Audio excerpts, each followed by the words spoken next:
Welcome to the Foul Play YouTube channel. Thank you, Judge. Well, thank you, Uncle Ken. Thank you for that lovely introduction. Well, look, guys, welcome. Welcome to our weekly podcast entitled Reading with Uncle Ken. And at the moment, we're on part 5. My name is Dr. Silkman, and I'm from the Foul Play team. All of us would like to welcome all of you for joining us on the podcast. And as always, if you like what we do, please subscribe. And if you like our podcast, please give us a thumbs up. If you don't like our podcast, please let us know. We try and improve and try and do the very best that we can. And we take it from there. And joining me today on our podcast, we have Alice, we have BB, we have Jack61, we have Just Rhonda, we have Neverly, we've got Not My Verbiage, we've got Susan, we've got Zoe, who's looking after our Foul Play mascot at the moment, and we also have Sammy. And as per usual, it's likely either Zoe or Sammy will be monitoring the chat. And if you have any questions, don't hesitate to ask them, and we'll try and get to your questions as soon as we can in the chat. And again, guys, I'd like to welcome all of you. For those of you who are new and have just joined, welcome. And thank you for coming on the channel. What we're doing is very, very simple. Ken Kratz wrote a book a few years ago entitled Avery, The Case Against Stephen Avery and What Making a Murderer Gets Wrong. And what I do is I read passages from the second edition of his book, and I get the panel to discuss. I felt that this was an important thing to do because we want to use Ken Kratz's own words, his own thoughts, and we can discuss them openly on the channel. We're not saying it's right, we're not saying it's wrong, but it's important to get his side of the story. And as usual, what I would like to do before I go to my panel, I'd like to give a big shout out to all the people out there in YouTube and on Discord who are working very, very hard in order to educate people and inform people about Brendan Dassey, Stephen Avery, but also many other wrongful conviction cases. And I'm in the process of rewatching Trial 4. If you haven't seen it, it really comes with my highest recommendation. Trial 4 is almost a blueprint with what happened with Stephen Avery and Brendan Dassey. A very, very interesting outcome. Trial 4 is on Netflix. Definitely worth checking out. Well, look, guys, not to waste any more time, what I like to do is to take it over to my panel. I get them to say a few things, what they've been doing, whether they still got clean running water in their house or they haven't, but basically what they've been doing in the last week, and if they've got anything interesting to bring to the table and to let our audience know. Alice, let's start with you. How are you going, and have you done anything interesting? Alice. Hi to everyone in chat. Thanks for coming. Yes, this week's been a busy week. I've been on with Just Rhonda, Kay and Cherie doing the Daniel book case. Oh, wow. We're reading Death and Justice by Mark Furman. Rhonda can correct me if I'm wrong. and some of the cases that he's been involved in, and we're actually getting feedback from Daniel on the same book as well. Yes. So that's pretty exciting. I've been doing Brendan Talks with Linda Kay, Not My Verbiage, and Becca, and we're going through Miao Kaczynski's testimony and things from the court, and that's an eye-opener to say the least. And Yes. got this with you tonight, and then there's open mic on Sunday, so busy weekend. Fantastic. Yeah, it's no, you've done and covered a hell of a lot, and that's fantastic. That's all, Alice? Kind of slow week for you. What did you do for the rest of the week, Alice? Took the dog a walk. He went for it. Beautiful. Thank you so much, Alice. Bibi, how things been coming along with you? We've decided that the modern world was too convenient, so we've gone back in time to like the 1800s. Oh, and no. we froze our water pipes so that we can't use running water, and it's just been a lot of fun. Oh, I'm ready to run away and join the circus now. Oh, dear. Yeah, my husband's ready to fling himself in front of a bus. Oh, no. You should get your husband to come and join the podcast. Yeah, I don't think he would. Get him to vent. He'd get us striking off of here. Probably in dear. 2 sentences. Yeah. Oh, So dear. yeah, it's been a very trying week, and it doesn't look like for the next 4 days it's going to get any better, because it's just continuing to get colder, and we're at like minus 20 and shit every night. Oh, no. Can't do it. I'm too old for this shit. Yeah. Yes. Yeah. Oh, I'm sorry to hear that, Bibi. I reckon we all are. But fingers crossed that your water situation can be fixed. Hopefully. Yes. Soon. Yes. Yes. Okay. Thank you so much, Bibi. Much Anybody got appreciated. any torpedo heaters? Send them over to my house. We already got 2 of them. We're trying to keep going under there. Yes. Thank you so much, Bibi. Any other comments, Bibi, or is that it? All good? Okay. Jack61, how about yourself? How things been coming along? Well, it's cold here, but it's not that damn cold. We still have water. We still have water. Oh, that's good. Yeah. That's a good sign. We did get a lot of snow this past week, but I have been watching a few various things. The that one program you told me about, we were talked about true what I can't remember what it's True called. Confessions. Convictions. Yeah. True convictions. Convictions. Yeah, I started watching that last night. That's really interesting. I like it.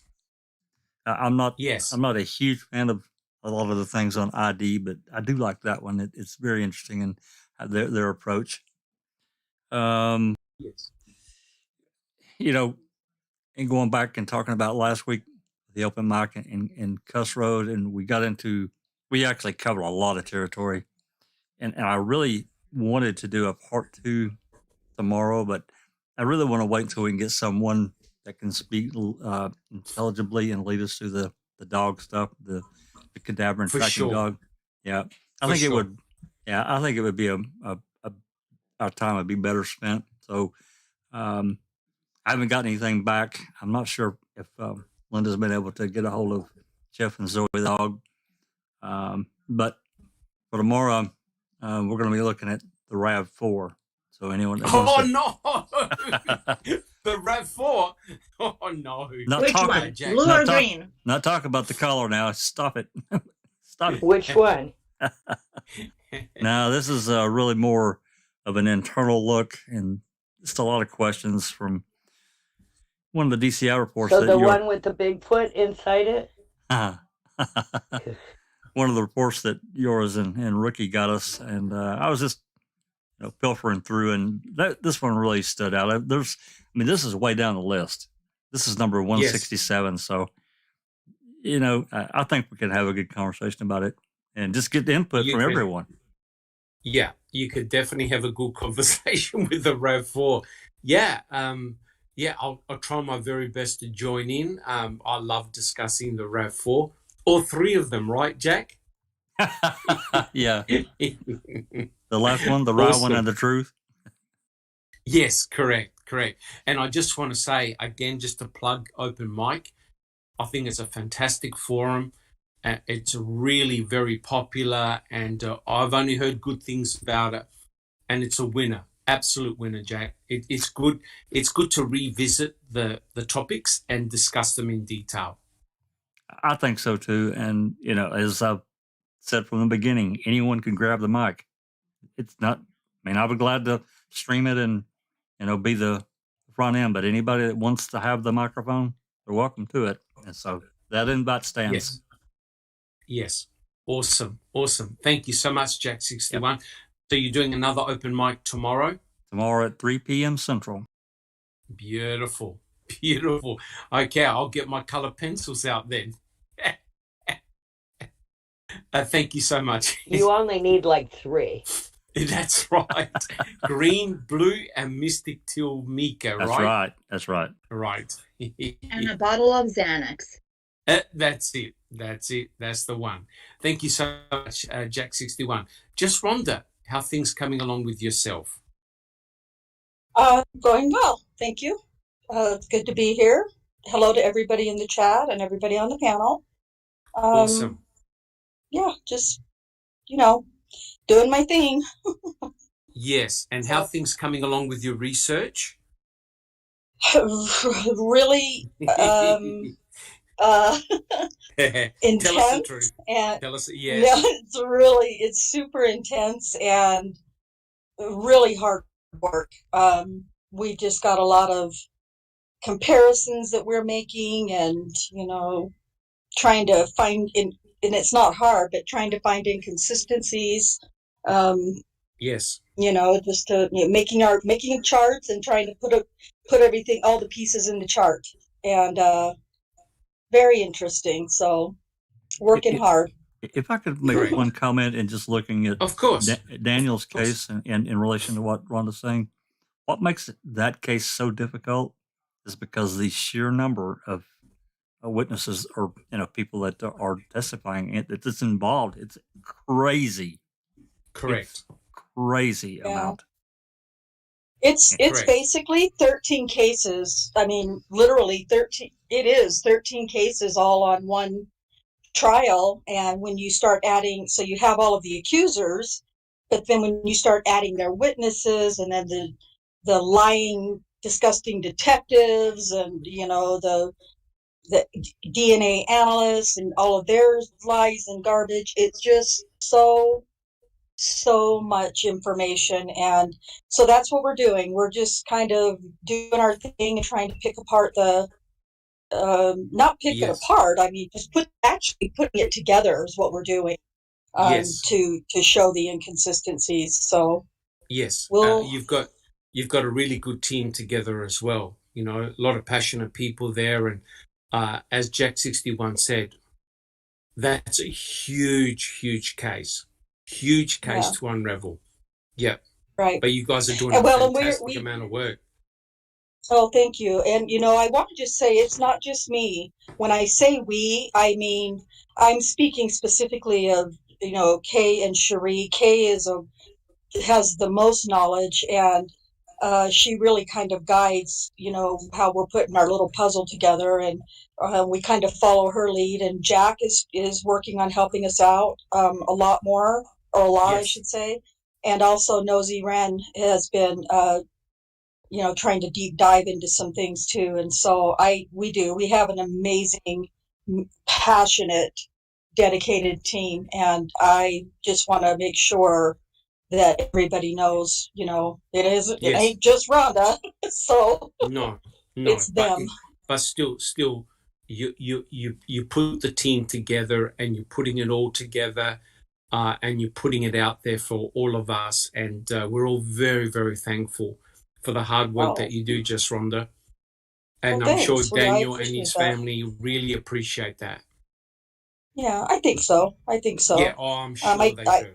I write to Daniel, and so he writes me back. It's amazing. I love hearing his thoughts, and like Yes. Alice said, he's sharing his thoughts because he's reading the same book we are, and he's giving us, he gives his thoughts to us, and for each chapter, and we get to share that on my YouTube. So Yes. yeah, it's rewarding. It's very rewarding. So that's all I can say about it. It feels good. Yes. So, No, that's fantastic, Just Rhonda. And like I said, every one of us appreciate what you do. And that's thank awesome. you. Thank you so Thanks. much, Just Rhonda. Thank you. Yeah. Thank you. Any additional comments, Just Rhonda? No, that's it. Beautiful. That's plenty. That's plenty. That's a lot. So much. That's a lot. You're Yeah. not kidding. You're not kidding. I have a Neverly. quick question for Rhonda. Yes. When yes, you write Beanie. to him, do you get to use electronic, or do you have to write a letter? I am fortunate enough to be able to email him. He's given me permission to do that. So he doesn't. That's good. Yeah. Yeah, and the reason is that it's not not everybody has access to the email is because he's in a non-disclosed place, so okay. his whereabouts are private. So Right. that's why when I ask folks to write to Daniel, if you don't want to send a letter, then you're absolutely welcome to send your thoughts and letters or whatever you want to me through Discord, and then I'll just email them to him as soon as I get them. So, Right. yeah. Well, that's nice. Awesome. Yeah. Awesome. Yeah, that's fantastic to know. Thank you. Yeah. Thank you so much, guys. Neverly, how are things going with you? Hello, everyone. Things are going really well. Thank you for asking. Yeah, a little bit on the busy side. The busiest I am, what I do that occupies most of my time is actually checking the mailbox to see if I have received a letter from my son. Oh, lovely. Yes, I'm there 20 times a day, and so far I got 2, but hey, 2 is awesome. He's doing That's good. fantastic. And yeah, for people that don't know, he is in a boot camp, Marine boot camp, and I can't even imagine how hard it is. So, Oh dear. yeah. But it's giving me strength that he's doing something really brave. So, yeah, it's keeping me very positive. Fantastic. Regarding the case or cases, what I've seen last week was actually on Netflix. It's called The Crime Scene. The vanishing from the Hotel Cecil. Oh, yes. Cecil. Have you seen that? Anybody? Yes, I did. I actually saw that yesterday. Yes. Very, I've seen it too. interesting. Yes. Interesting, isn't it? Did you draw maybe some parallels? Yes, I did. Did you speculate a little bit? But yeah, well, yes. But so maybe that's for another time and another podcast, huh? Correct. But if you were to sum it up, how would you sum it up without giving too much away? All right. There's Hotel Cecil used to be a grand hotel that deteriorated over the decades, and it's centered in downtown LA in the Skid Row. And a Chinese girl from Vancouver decided to go on a solo trip, and she wound up over there. She spent a few days, and then she vanished. Right. Yes. So what I liked about this show or this documentary was that there was equal time spent on the police investigators, on the manager of the hotel. Yes, and not much on the family, but that's for a different reason than we think. So it was very interesting. Also a lot of web sleuths. Oh my Lord, I was going to say that. A lot of them. And you know what? it was kind of not to self. It was a humbling actually experience when I watched that, because not that we do that, but some of them were very aggressive towards a person that had nothing to do with that. And Correct. it made me just think to kind of, not everything needs to be said out loud. Yeah, falsely Yeah, I agree. accusing. Yeah, I agree. Yeah. So if you haven't seen it, The Vanishing at the Cecil Hotel on Netflix is highly, highly recommended, for sure. Yeah, but that's pretty much it. I'm happy Awesome. to be here today. Thank you. Awesome. No worries. Thank you very much, Neverly. Not my verbiage. How things been coming along with you? Been busy. You know, Yes. reading the Mr. Meow Meow transcript, from Yes. it just boggles my mind why they didn't give him a new lawyer, and why they didn't even give him a new trial on the insufficient counsel, because it's so obvious. And besides that, what else are we doing? We're just, hey, doing Brendan. That's what we're doing. All about Brendan. Yes. Basically, that's it. That's all I'm doing. And didn't you do a live with Paul Capaldi? Oh, yes.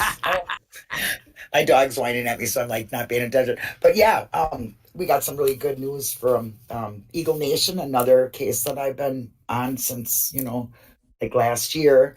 I'm not going to give it away, but there's going to be a press conference on the 26th of this month, and hopefully I'll be making it to Wisconsin to make that. Wow. So I'm going to try to get there and do that. Since I can go live, I can cover it right away, which is good. And so that's what we're doing.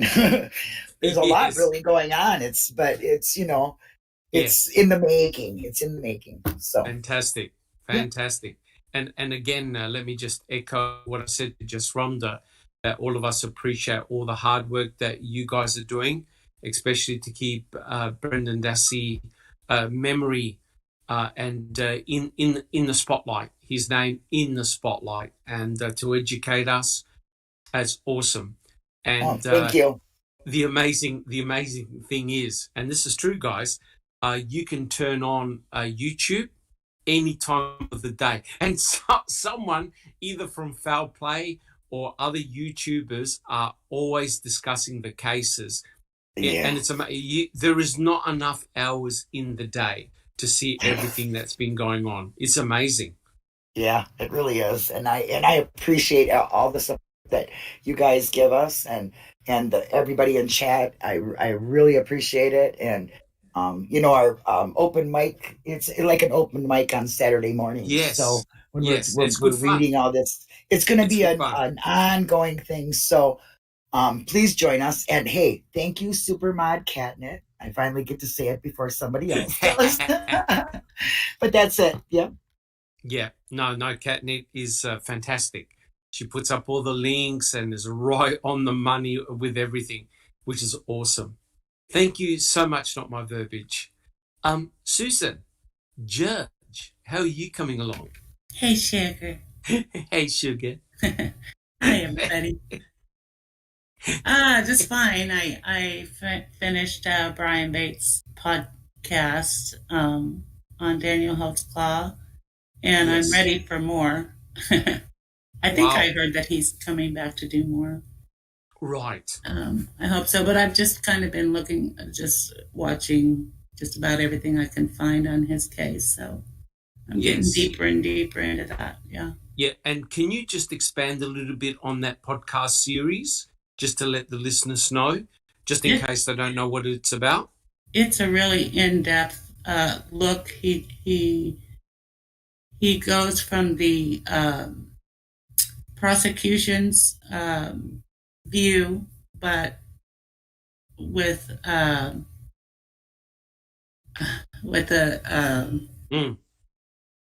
can't think of the word. With his view of what the prosecution had to say on the case. Yes. Yes. And is there a series of podcasts? Yeah, I think it's 24. Wow. 24, and they're each 40, 50 minutes, something like that, somewhere over an hour. So, Wow. yeah, it's quite a bit of time, but he goes very in depth. Yes. A lot of the interviews with all of the accusers, and it's very interesting. Yeah, very good. Okay. Awesome. Very, very. I mean, if people are interested in the case, I recommend that they start with Daniel in the Den on YouTube. Yes. Which is a very good overview of the case. And then if you want to dig deeper, the Brian Bates podcast is really gets into it. So is he pro prosecution or is he pro Daniel? He's pro Daniel. He was the investigator on his case. Actually, he was part of the. I haven't read too much about team. it. Yeah. Wow. And you know, sorry, just Rhonda. I just wanted to say to Susan, thank you so much for your interest in it and turning on one of your friends to it recently. So that's what we need. We just need more people to understand that he is not the monster that the media and the state of Oklahoma has made him out to be. So I appreciate you a great deal for taking so much time and looking into it. One of the videos that I watched was Michelle Malkin's other little documentary that she did, and she was in New York at some film festival. Yes. Do you know the name of that one, Miranda? At which festival? The New York Film Festival. Oh, was it the one about him being railroaded, or the forensic science? It also included other exonerees. She told the story of several different ones, but I found that a lot of really big names are behind Daniel, Jason Blum, behind the case. Yeah. Yeah, and Innocent Projects, and a lot of other people. So, and there's a DNA specialist. What do you call it? Silkman, yeah. Yes. That's also, backs him up 100%. So yes, I've seen some of the YouTube videos, and I've listened to some of the podcasts. Oh, he's got a great team behind him. There's no doubt. DNA experts. Yeah, a lot of YouTubers doing a lot of research. It's a very complex case, for sure. Yeah, and a lot of people that are involved in wrongful convictions are, Yes, correct. Yeah, no, that's truly amazing. Thank you, Susan. Thank you for that feedback. Thank you, Judge. Thank you, Judge. Sugar. You're welcome. Zoe, are you able to say a few quick words? A few quick words. Yes. Yeah, I'm able to say a few quick words. Yes. Yes, she can say that praise. Yes. How's your boss? She's sleeping. Oh, good. Yeah. I have nothing to say. You've got nothing to say. Running down the stairs, up the stairs, pooping, peeing, inside, outside, everywhere. Nothing else. Wait, you should make sure to say that's the dog, not you. That's the dog. Oh, that's not you, sorry. That's the dog, right? Yeah. Put it, peeping inside, outside. Yeah. Last time I checked, it was the dog. I'm a good girl. I do. Good. Yeah. Good. My job, where I should. So you want to tell everyone that you've posted a few videos with Moxie? Yeah. Well, I did. I think there are 4 of them right now. Wow. And that's on our community page? Yeah, on the community page, and there's a playlist with Moxie. And yeah, she's a Brendan and Steven supporter. Yes. She's trying to demolish Ken Kratz. She's doing a good job. This the pig who she's trying to destroy is really Yeah, almost dead. So You mean the name of a infamous prosecutor, right? of course. Of course, of The course. pig No was names. perfect for that, Zoe. Yeah, I know. Left the pig. No names mentioned, of course. No, of course not.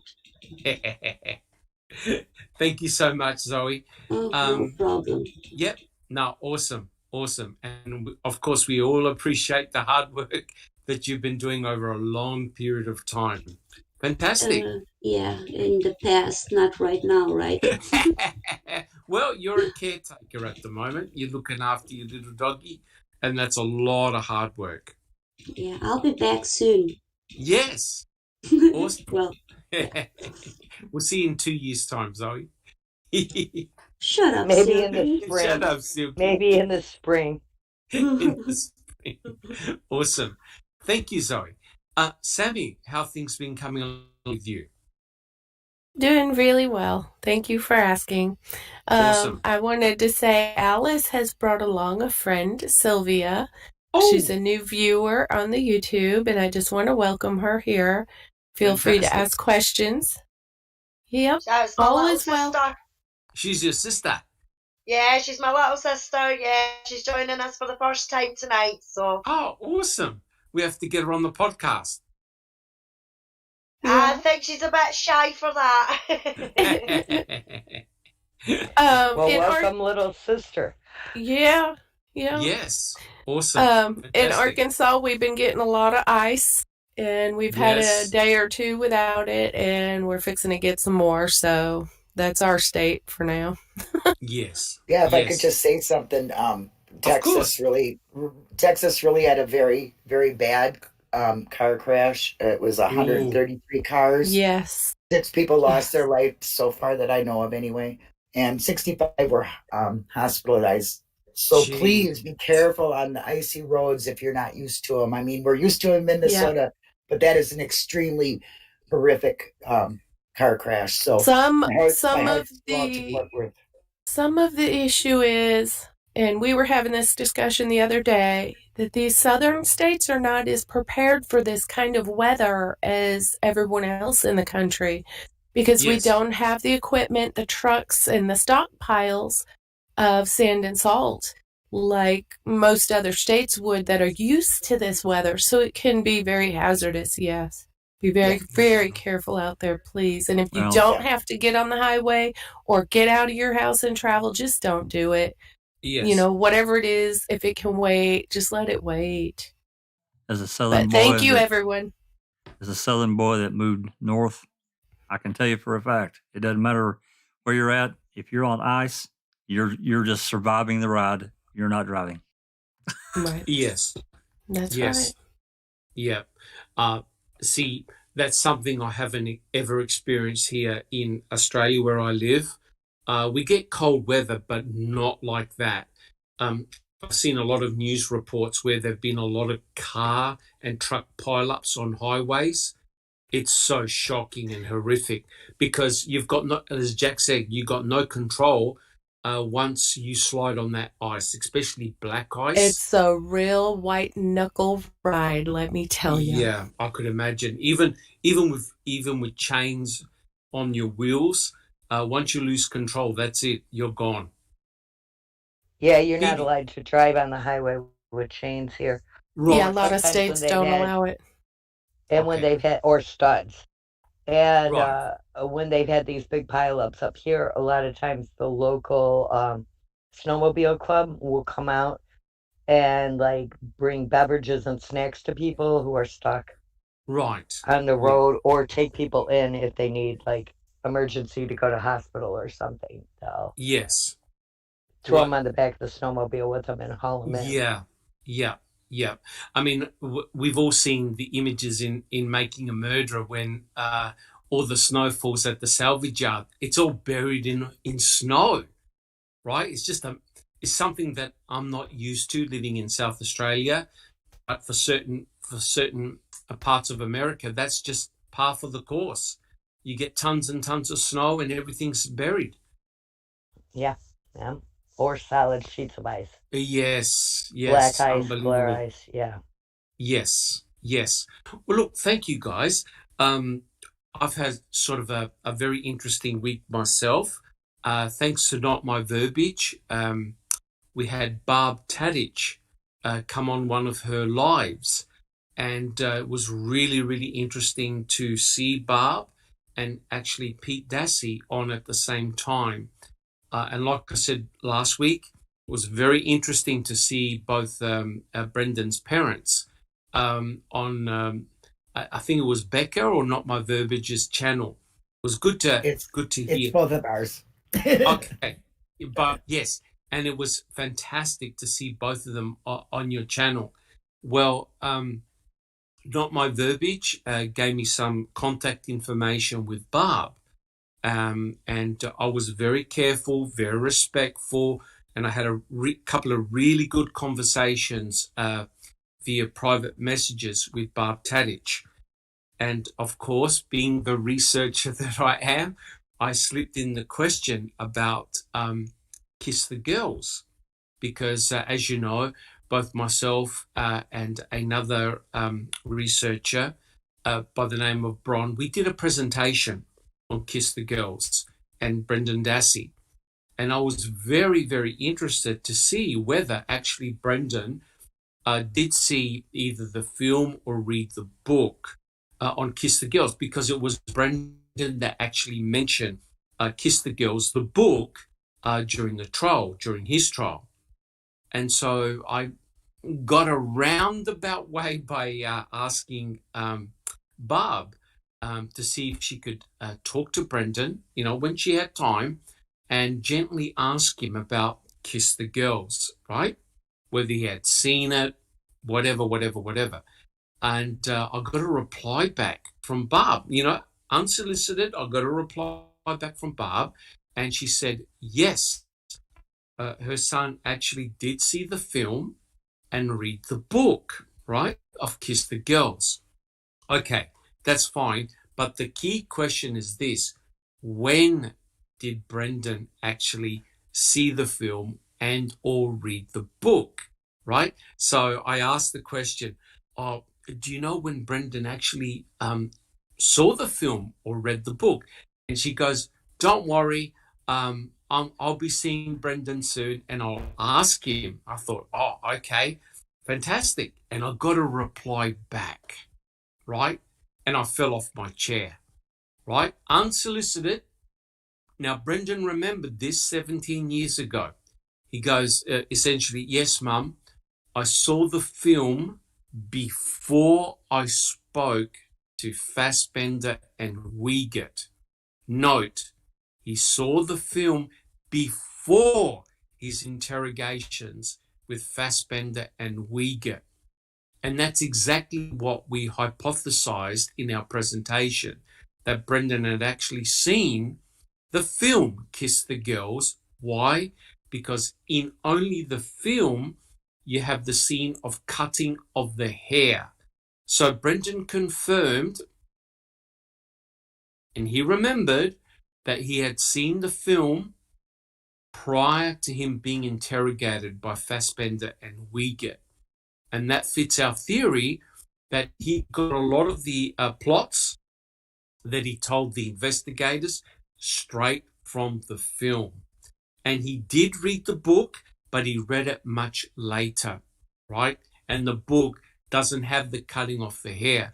And that's fantastic. And I really want to thank Linda for getting me in contact with Barb Tadich and, showing respect and not asking a lot of questions. But wow, her son confirmed the order in which he saw Kiss the Girls. And that is incredible. It's a real pity, in a way, that his defense attorneys could not bring that out during the trial. It really would have helped him a real lot. So, guys, what do you think about that? Any comments?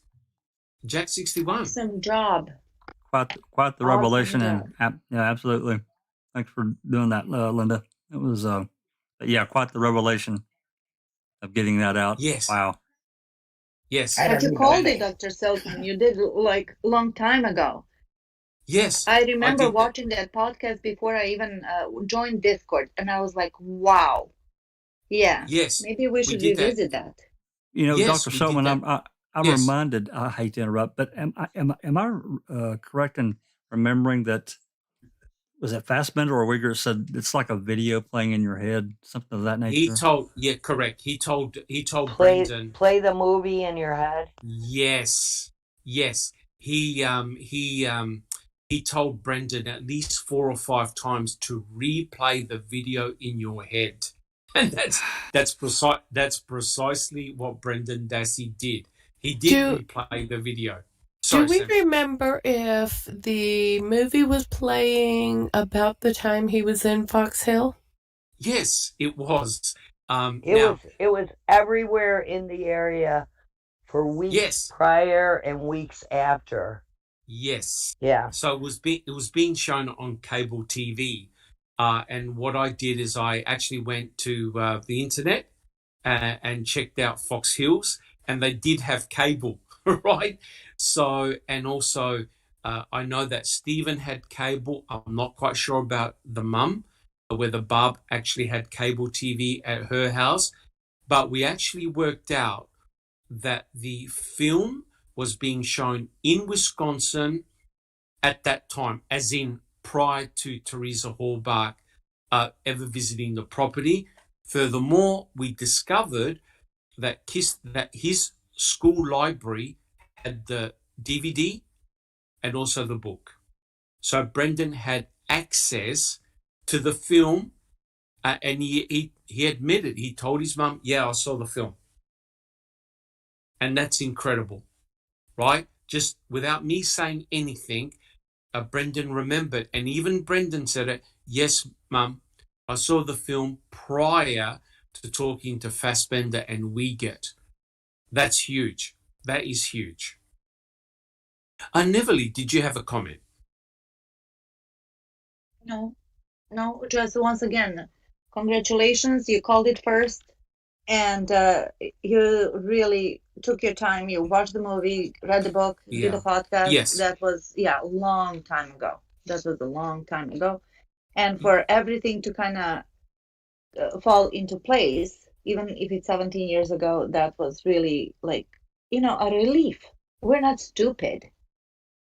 Yes. Well, the amazing thing is, Brendan didn't say, oh, Mum, I can't remember. I can't remember when I saw the film. The mere fact that he said, yes, Mum, I saw the film prior to talking to Fassbender and Wiegert, that's huge.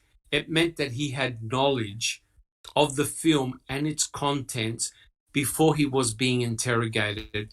And as Jack61 said, Fassbender said many times to replay the video in his head. That's exactly what he did. Yes, and didn't the en banc judge also kind of catch on to that? That's correct. When the en banc judges actually worked out that there were critical parallels between what Brendan was saying and also what occurred within the film. They did a table. They pattern matched what Brendan said and what was in the film. And yet the other judge, Judge Hamilton, said, oh, no, there's no connection with the film and to what he said during his interrogation sessions. And I asked the question, well, did Judge Hamilton actually see the film? I don't think so. Even if he did, I have a feeling, allegation, speculation. That's my disclaimer, that he would have said the same thing. Correct, correct. 100% agree. Alice. Thank you, Neverly. Alice. Yeah, just agreeing with everybody else, the fact that he's said that he's seen it before he spoke to Liger and Aspender is huge. It is humongous, and it's good actually getting it by somebody who was actually there, like his mother, you know what I mean? It's no came from somewhere else. It's basically sort of came from the horse's mouth in a sense, you know what I mean? Which is fantastic.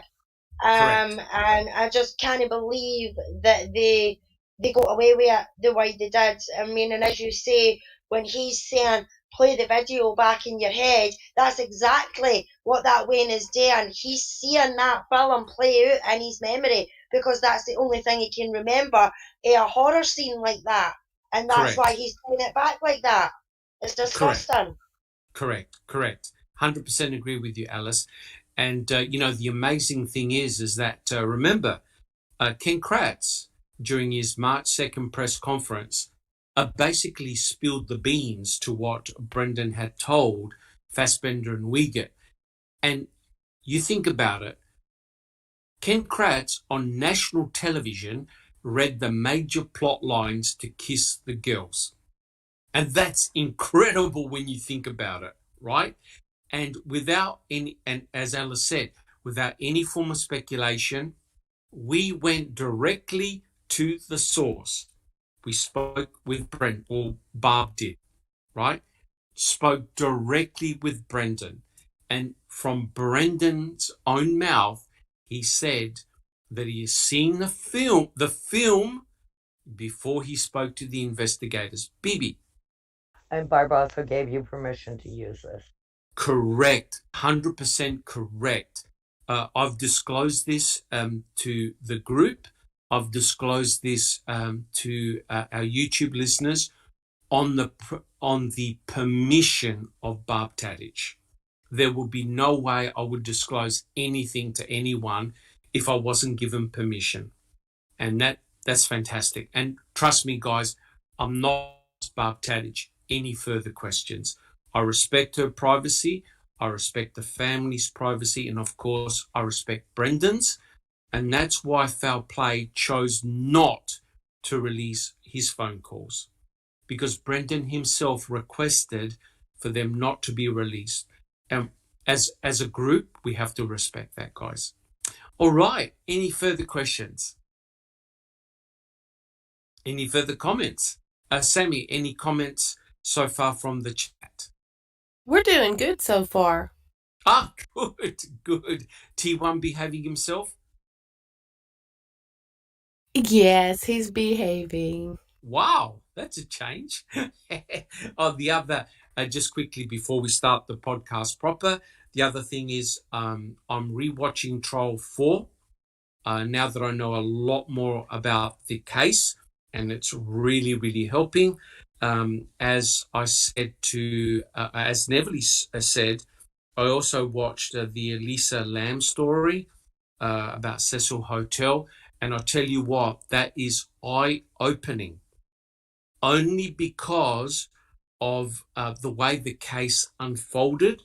And as Neville said, it provided a fantastic balance of the police, the coroner, the investigators, and the YouTubers all on the one program, which meant that everyone got equal time. Everyone gave their views of the case. And let me tell you, you're going to be shocked when you find out what actually happened to poor Elisa Lam. And it's a lesson to all of us. And the lesson I learned is be very, very careful with speculation. Would you agree with that, Neville? Yes, absolutely. Yes, as I said, it was like, kind of, it made you think. It made me think, as a matter of fact. Yes, yeah. Correct. Mm-hmm. What it looks like to the listeners and to viewers when YouTubers say things that they're not based on anything, but mere speculation. And correct. But in this case, they did go too far, I think.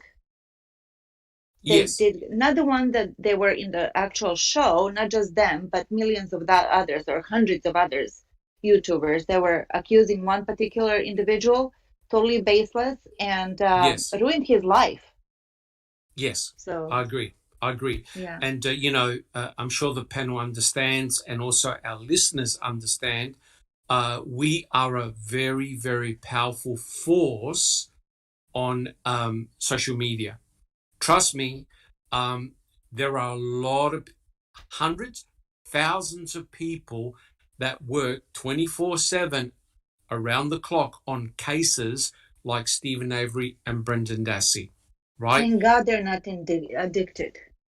Thank God that none of us are addicted. We can all walk away, right, guys? Oh, None yeah. of us are Right. addicted. Right. Correct.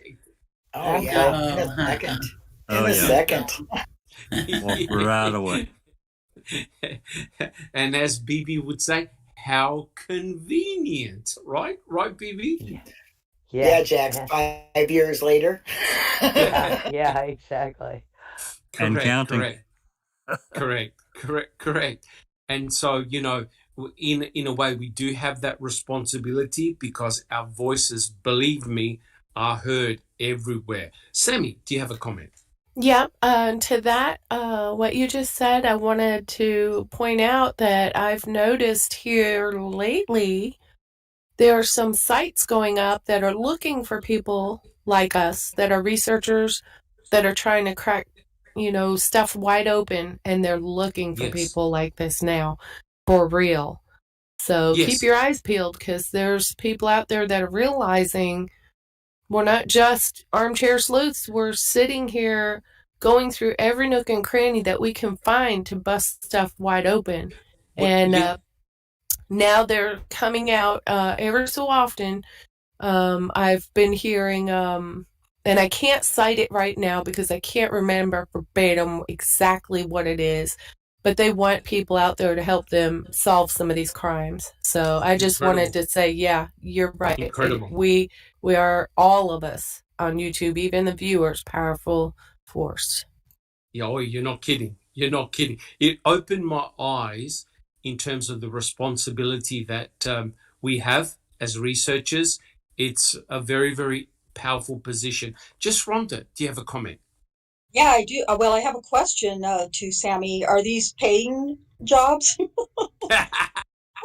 I really am not for sure because I didn't check it out. The first time I heard it, I was actually listening and really busy working, and I thought, wow. And then I've heard it twice more over the past, couple of weeks. So I don't know if this is going to be just for entertainment, but there are some people out there that are taking advantage of the fact that there are people out there that want to do this.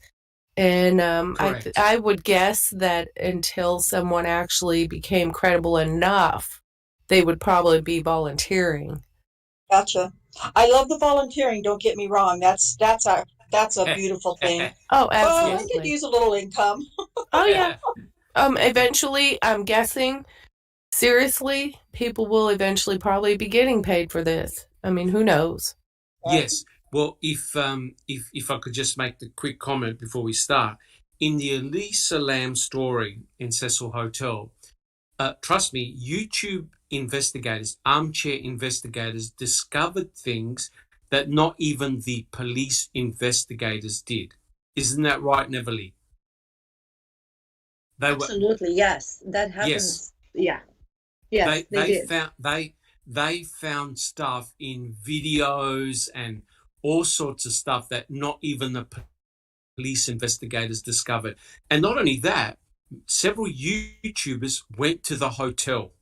A bunch of them. Yes, they did. Yes, they met up and yes, they recreated her steps. Correct.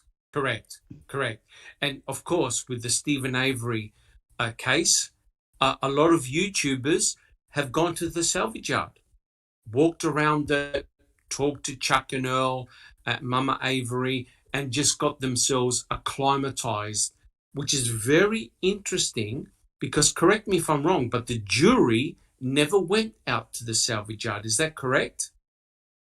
No, they didn't. No, they did not. Yes. And I would say that if they did, they would have got a different perspective on how things potentially went down, right? Because when you're there, it's a different sensation than just looking at a 3D reconstruction. Would you guys agree? Oh, yeah. Those thousands of cars, and you just take for granted, or just for example, Pam of God's testimony that she walked to that car in 30 minutes or less, and those thousands of cars. I just, it never really blinked on me, I guess, remembering Ma'am when I first watched it, how many cars are actually there. And then I saw a few photos. I can't remember if it was I think it was the Wisconsin State Patrol that took it, and it showed Yes. not even an overview, but it was kind of like right above you, maybe. Yes, an aerial view. Yeah, and showed how many thousands of cars were there. Just completely changes everything.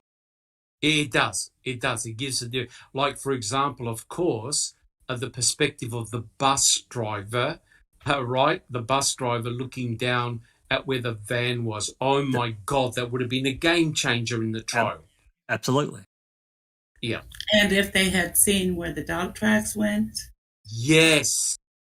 Yes. Yeah. Yes, Susan. A very good point. The dog tracks. Good point. Yep. Imagine if they took the jury where the dogs' tracks were, especially around the deer camp and, of course, Cuss Road and the Manitowoc County gravel pit. It would have, I believe it would have changed the perspective of the cases. For sure. Alice, do you have a comment? Yeah, just about with the jury and that. If they'd actually went to that property, I mean, somebody did do a video. I don't know if it was maybe Kathleen herself. Yes. But with Panagod saying that she walked down there and found that within 20 minutes. Kathleen and that done a test that they started at the top of the road and they timed themselves how far it would go down to where she says that she was searching the cars and then looking up to the berm, and they went up there and it took a hell of a lot longer than 30 minutes to go down there. So for her finding that is a load of bull. But not only that, as customers have said themselves, because of the size of the yard alone, they would have to go to Chuck, Errol or Steve. They would have to get a certain row, a certain number of cars in, and how many rows up it was before they could find anything. So for her to find that in 30 minutes is a load of crap. I 100% agree with you. There's nothing that beats recognition, as in being out there and seeing the scenes of the crime, so to speak. That would have given a very different perspective. But Alice, they're good talking points for open mic tomorrow. Isn't that right, Jack 61? They're good points to discuss. That's right. We need Alice there, and try not to lose that mad you got going on, because we got a few tossers you can talk about tomorrow. I guarantee it. Awesome. I'll be there. Good. Awesome. Work requirements. Sleep angry. Yes. Susan, do you have a comment? I think too, if the jury had seen actually how small Steve's bedroom was, correct, seen where they, said that the crime, seen the garage, correct, I think it would have made a lot of difference. Correct. I think they would have seen that nothing actually happened in either location. And I have a feeling, Susan, you're correct. That's exactly why they didn't want the jury out there, right? Yeah. But I could imagine how many hundreds of thousands of dollars the state spent on doing a 3D reconstruction of the entire property, where all they had to do was take the jury on a bus and bring them there, and actually bring them there. Yeah. Pretty much all you got to do is explain to them that the one officer sat on the crime scene bed and filled out the paperwork. Correct. And also, Colborn said when he went there immediately after the speculation and targeting started, that he found nothing out of the ordinary. That is correct. Mm-hmm. That's correct. And there were people searching that tiny bedroom for a couple of hours the first time. Correct. And how many searches until they found that stupid key. 100% correct. That's what I was going to say. 4 hours on their hands and knees searching that tiny wee space, and they didn't come across that key. Yeah. Savers. But Alice, that's because they were looking for aliens. They were looking for aliens. Aliens in the closet. You're correct. You're correct. 100% correct. And that's why, if the jury actually went out there, they would have appreciated the absurdity of what the state was trying to present. Ken Kratz said many times during the trial, hey, look, they didn't do a proper search. They only went in there. They only spent, a little bit of time looking for Teresa Horber. No. They didn't do a proper search. Yeah. You can search the entire bedroom in 15 minutes. Everything. And right? They could have Because it's seen so how tiny. far they tore that bedroom apart. Completely. The walls, Completely. the carpet, everything gone, and didn't find a speck of Teresa Halbach. That is correct, Susan. 100% correct. One more Linda. thing, Dr. Silkman, Oh, sorry. if I may. Sorry, Neverly. Regarding the vanishing in the Hotel Cecil or Cecil Hotel, yes. What was interesting and eye-opening was the victimology that they did on this poor girl. 100% correct. 100%. Yeah. And in actual fact, they showed us actually how they did it. And they did a proper victimology. And I don't know if there's a document, actual formal document for victimology, like paperwork or not, but they showed us exactly that they search her history, her social media accounts and so forth, her medical history, her family and friends, everything. And then we have Teresa and her victimology or lack of. I am still going to maintain my thing and my personal opinion, that's just me, that they did do a proper victimology, because that's like criminology investigation 101, that you have to do victimology. But my proof that they did victimology but didn't use it or use it to their advantage is because of Kratz and everybody else and Schimmel. Strayed away from Teresa and her personal life, as like it was running away from. 100% correct. And in actual fact, they didn't say anything bad, one single thing about her. She was this angel in distress, damsel in distress, which she was actually, but they didn't say anything else. And every person has something to their life. Nobody's an angel. Yes. Correct. Yes. And in actual fact, that was a game changer when they looked into the background. They looked into the background of Elisa Lam. It was a game changer. Linda, do you have a comment? It's kind of off topic, but I would like to wish Sandy Greenman a happy birthday. It is her birthday today. So I just wanted to put that out there. Everybody wish her a happy birthday. She's a Stephen's strongest supporter. What? Sorry, I said happy birthday, Sandy. Yeah, I just wanted to mention that. That's all. Yes. Oh, awesome. Yes, you're right. She's a big supporter of Stephen. Fantastic. The other thing I was going to say is not only with our podcast that we do, but we also have a lot of very good discussions on Discord. Now, the important thing is this: we don't always agree, and that's no big deal. I want our Discord channel to be a very safe place to exchange ideas. And I'll tell you what, there are a lot of very smart and knowledgeable people on our Discord channel that know an incredible amount about the cases. And we present documents, we present quotes from books, from also the trial itself. We back up everything we talk about, and we have some fantastic discussions on our Discord channel.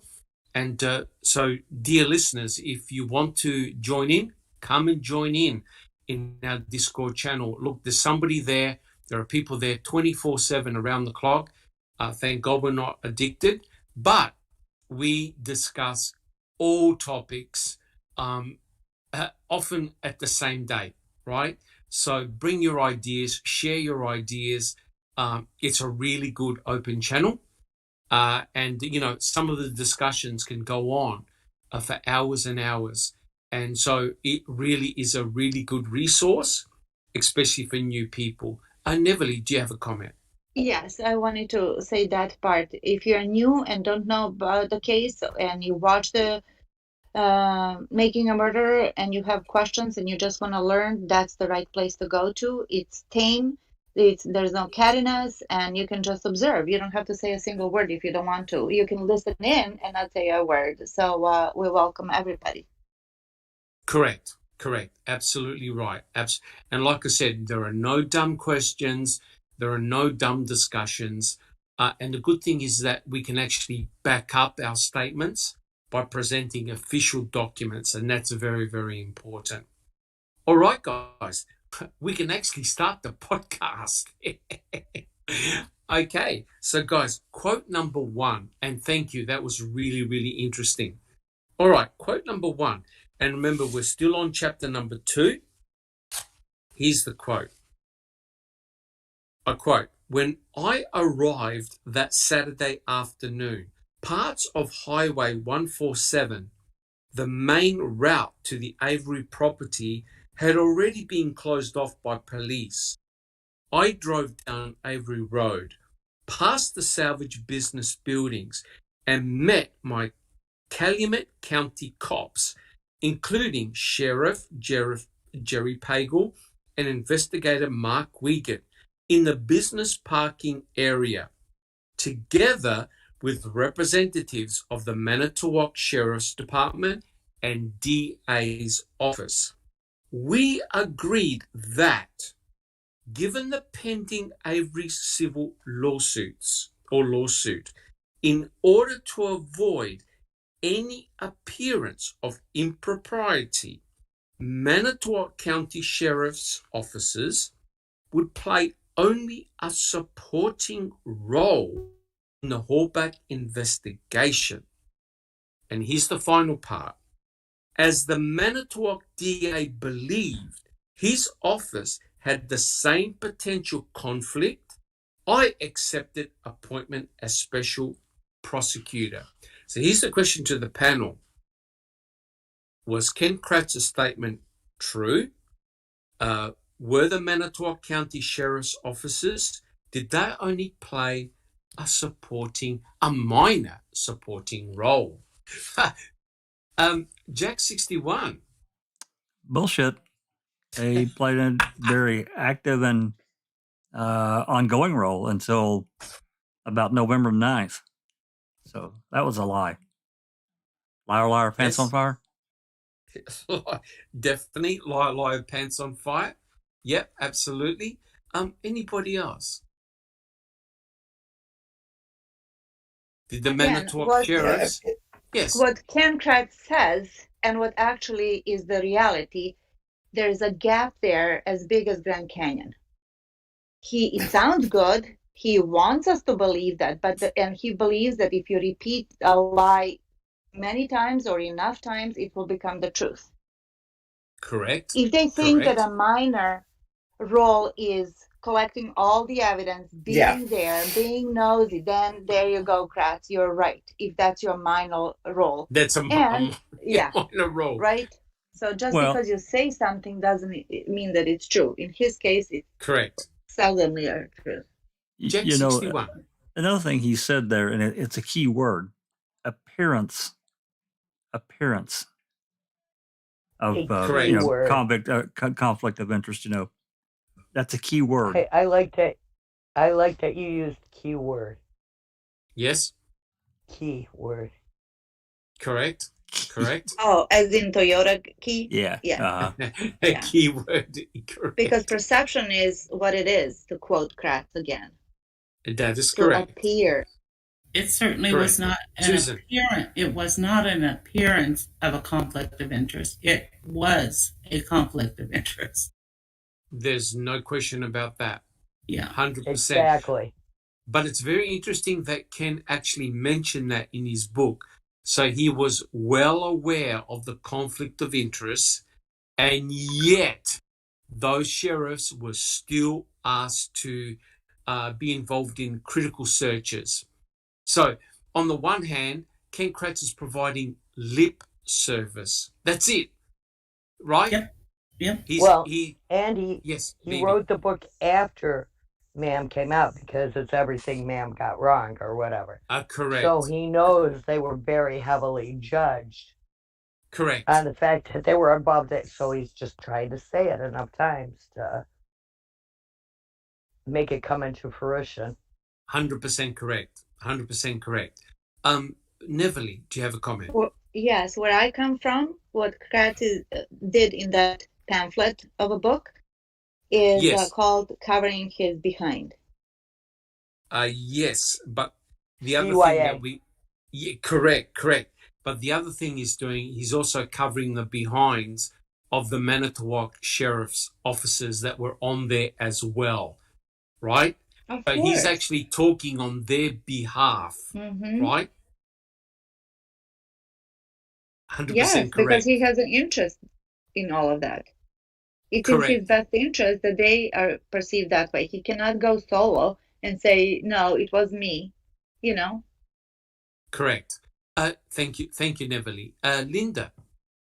Oh, I was just going to say it's more like he's trying to fill in those, answer those questions that looked very shady.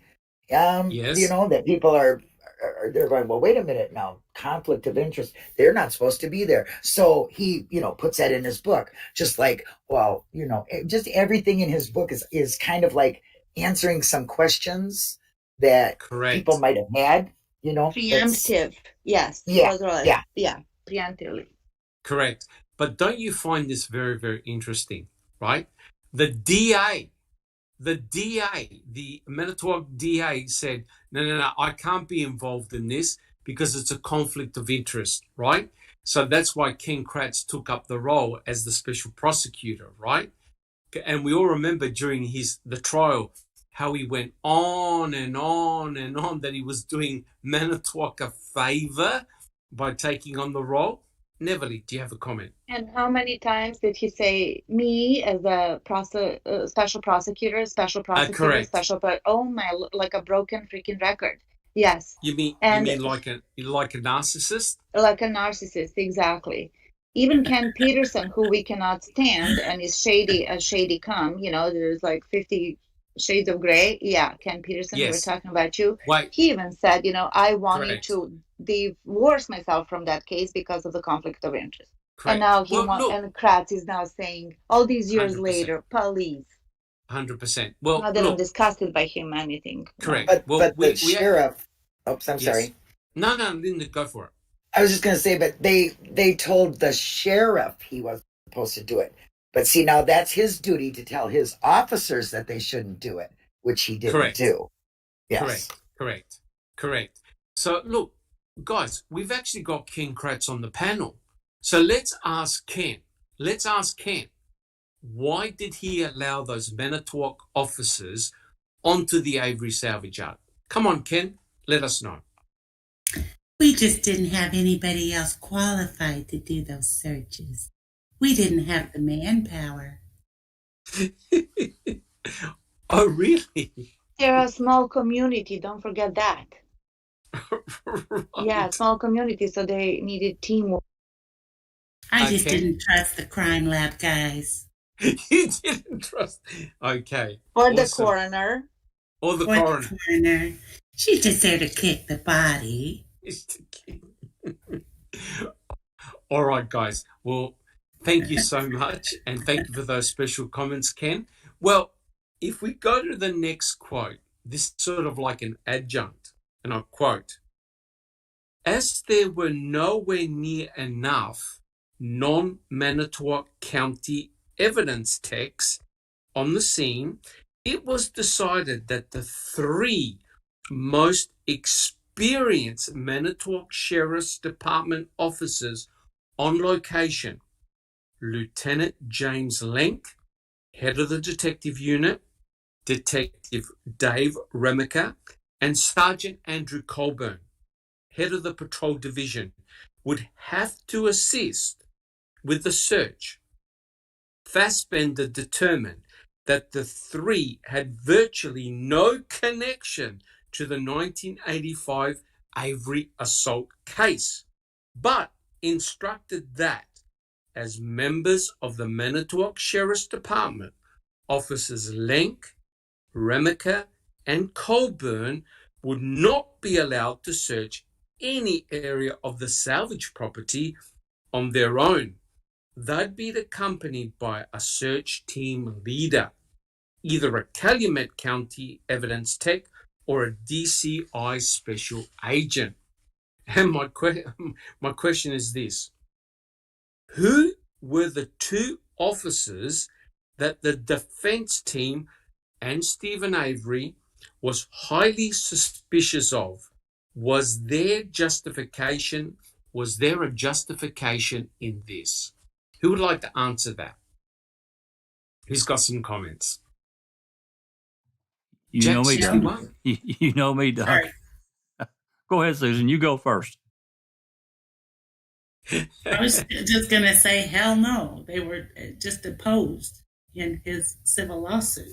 I mean, for God's sake, they had virtually nothing to do with it, right? Correct. According to Ken Kratz, that absolutely Lincoln Colburn had nothing to do with the case at all. And then they had Alien Boy there watching them. Alien Boy was watching from the bed. Correct. Jack 61. Well, besides the fact that they were connected, they were deeply connected to Avery, and like Susan said, they were just deposed. The bigger issue for me is having to have another county officer observe what they were doing. Then why have them on the property at all? To me, that brings up the bigger question of the integrity of the investigation of the case. So it's just rubbish. He's just trying to cover what they did. That's correct. But thank you, Jack 61. Susan. And also, Kaharski was asked on the stand whether or not he knew he was there as a babysitter. And he said no. Correct. And do people really believe that the so-called babysitters watched seasoned detectives all the time? Or do you think they allowed them just to do whatever they wanted? These are seasoned detectives. Jack 61. They allowed them to do whatever they wanted to do. I'm sure of it. But again, it brings up that bigger question. Calumet was far smaller department, and if they really wanted to keep the integrity of the case, to me, they should have called them Brown County or one of the other counties around it. Brown County is a huge county, and they have plenty of, they could have assisted them just as well, if not better. Yes. Than Manitowoc without the conflict. Correct. Why? My question is this: why have the temptation of criticism in the first place? Why?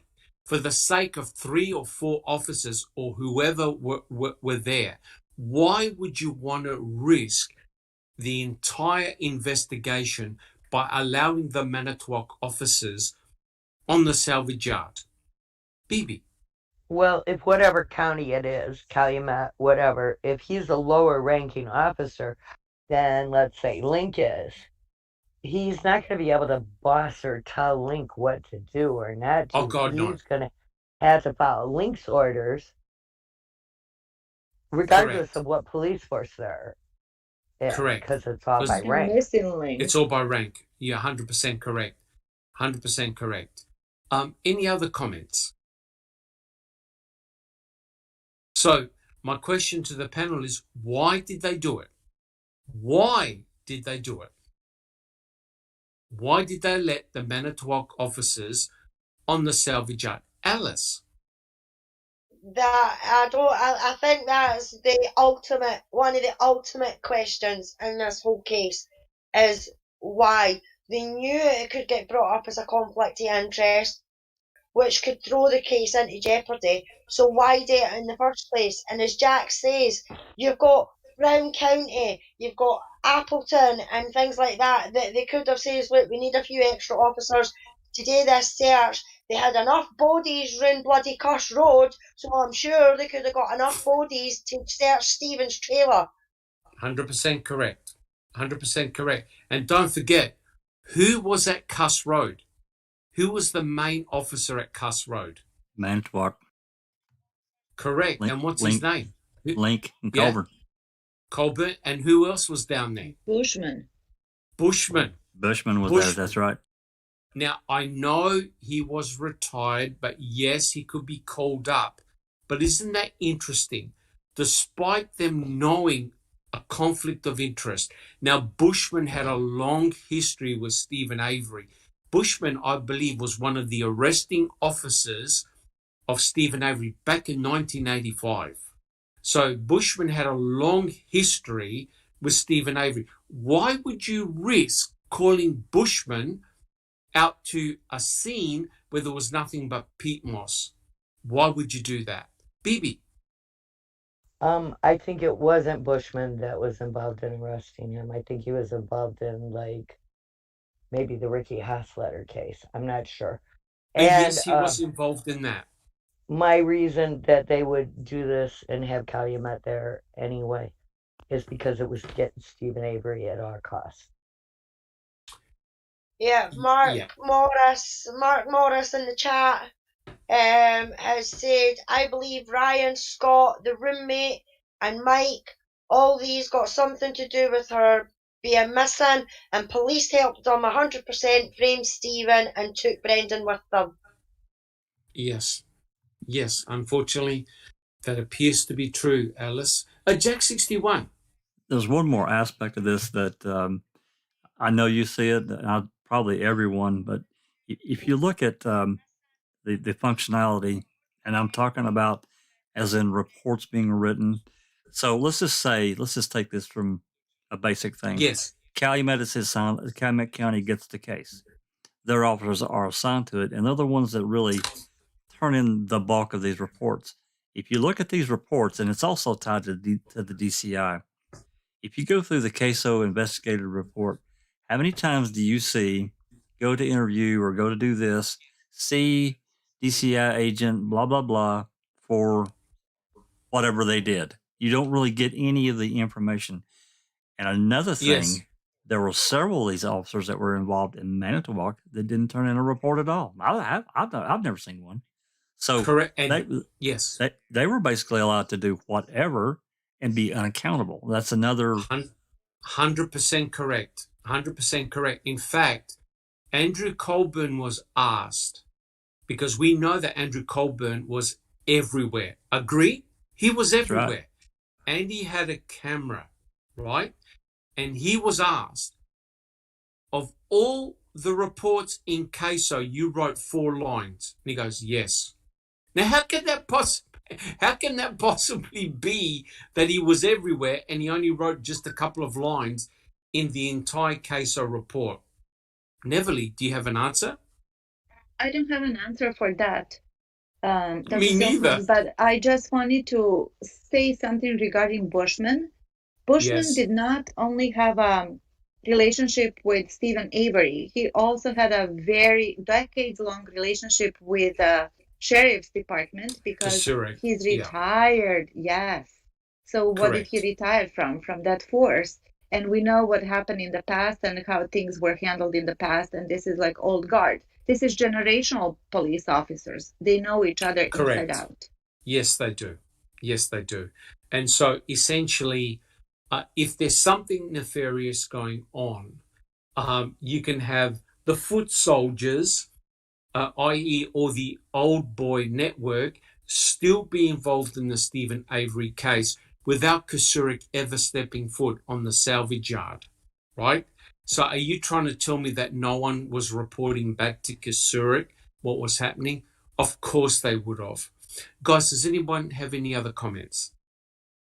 There's a question from Graham. Yes. He says, it's for you. It says, question for Dr. Silk.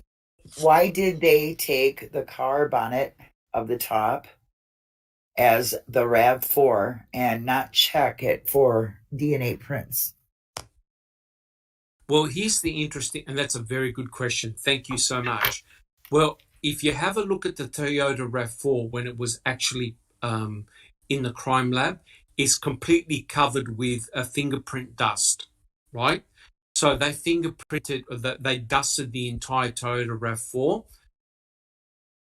I don't know whether they checked or swabbed the hood because quite clearly you have to put your fingers on the hood in order to lift it up and place it on the side of the Toyota RAV4. So I don't know whether they did any swabbing. They should have, because that's an obvious thing to check. But I remember Erdl saying that they looked around all the twigs and posts and other objects that were lent against the Toyota RAV4. They were looking things like for fiber, for blood, for any potential forensic evidence. They found nothing. They found absolutely nothing. Because you remember, the car was sort of disguised with the hood, with trees, and other bits and pieces. Erdl commented that they looked, but they couldn't find anything. Here's the other thing. If Stephen Avery was actively bleeding, don't you think he would have dropped some blood on the ground, right, around the Toyota RAV4 if he was actively bleeding? Wouldn't have he left some blood on the outside of the vehicle and on the hood, right? The hood, as the question was asking. None of that was actually found. None of Stephen Avery's blood was found underneath the hood of the Toyota RAV4. And think about it, guys. He allegedly disconnected the battery terminal. Now, if you've ever disconnected a battery terminal in your own car, you have to use a lot of force. If he's actively bleeding, how come there's no blood underneath the Toyota RAV4? There would have been blood everywhere. There would have been blood all over in the battery cable, on the hood, on the ground. That's correct. On tools that he would have used to undo it, correct. Or anything. There, the active bleeding thing, that just has to be demolished. There's just no way he was actively bleeding. His Grand Am looked like he was actively correct. Bleeding in that. The handle where he shipped, the door handle, everything. There's absolutely no way he was bleeding when that happened and left no fingerprints. That's 100% correct. And Bibi, what were you going to say? 2 latches. He's got to do the latch inside the car. He's got to do the latch that's underneath the grill of the car, that second correct. Latch to get the hood to come up. Then he's got to touch the pole to hold the hood up. Yes. Then he's got to touch the battery connection. Yeah. Door handles inside and outside. That's correct. And they did swab the door handles. They went back and swabbed the door handles. They did not find any DNA of Stephen Avery, but they did find the touch DNA of Teresa Hallbach on the inner door handle on the driver's side, right? Which is very, very interesting, because the argument here, guys, was that Stephen Avery was an active shedder. He shed a lot of DNA. Well, that's complete garbage, because apart from the 6 droplets of blood, they didn't find anything else of Stephen Avery. Oh, just the extremely high amount on the hood latch. On the hood latch, correct, and nowhere else, right? Yeah. So he must have been an. So the story of the shedder was to cover that swab having so much of his DNA on it. Correct. Sweaty guy. He had a huge amount of DNA. That's correct. Yeah. Susan, did you have a comment? Yeah, I'm also curious why they didn't put crime scene tape around the RAV. I don't believe they did they? It sat there for 12 hours after they found it. No, I never seen any around it. No. Correct. No, but they put a whole lot of it over by Cuss Road and going up the road. They used a mile of it at Cuss Road. Yeah. Yeah. Just to touch on that, Susan, when you're doing an investigation, that's the first thing you're supposed to do is tape off the crime scene, which you had focal pointed. And when my biggest question with the RAV is they found it a little after 10 in the morning. Why did it take them all day long to do that? They did not have any crime lab coming out and testing, which they do on the spot. And what most investigations. Well, they were real busy. Night. They were real busy putting a tent and a tarp up. Well, they should have had the crime lab connecting and unconnecting the thing underneath. That took all their time, and that whole little Yes. rainstorm thing. Yes. As I've been They looking put into crime scene. investigations. Oh, go ahead, Susan. Yeah. No, that's okay. But guys, I was hold all those questions for tomorrow in open mic because Yeah. that's all 100. But you're correct. There is no. I don't see any crime scene tape around the RAV4. We've got photographs that show the RAV4 under the tarp. I don't see any crime scene tape, which there was a little bit around a different little trailer and car that was over That's by correct. Steve's. That's there was correct. like a triangle shaped piece. That's correct. 100% correct. But I don't see any around the RAV4, which meant potentially anyone could go underneath the tarp and do whatever they wanted, right? Alice, do you have a comment? JD was asking what happened to the wood, branches, etc. for evidence. Where is it? We don't know. We don't know. I know that they took the box that was on top of the Toyota RAV4. There was some type of box structure actually on the hood. They took that. They took the hood. In terms of the trees and other pieces of debris, I've got no idea. I've never read anything about it. Maybe someone has seen something in a report, but no, I don't know. But what is interesting, Alice, was that who was ripping out trees during that week? Does anyone remember? Earl Avery was ripping out trees that he was going to use in his house. And transport to his yard. Yes, replant. He used apparently the end loader to transport them. And one of the comments I think that Ertel made was that when they found the trees around the Toyota RAV4, they still had the roots attached. So they've been ripped out of the ground. That's very, very interesting. Anyway, we're digressing here. We're talking about the RAV. But so here's the question about what Ken Kratz said.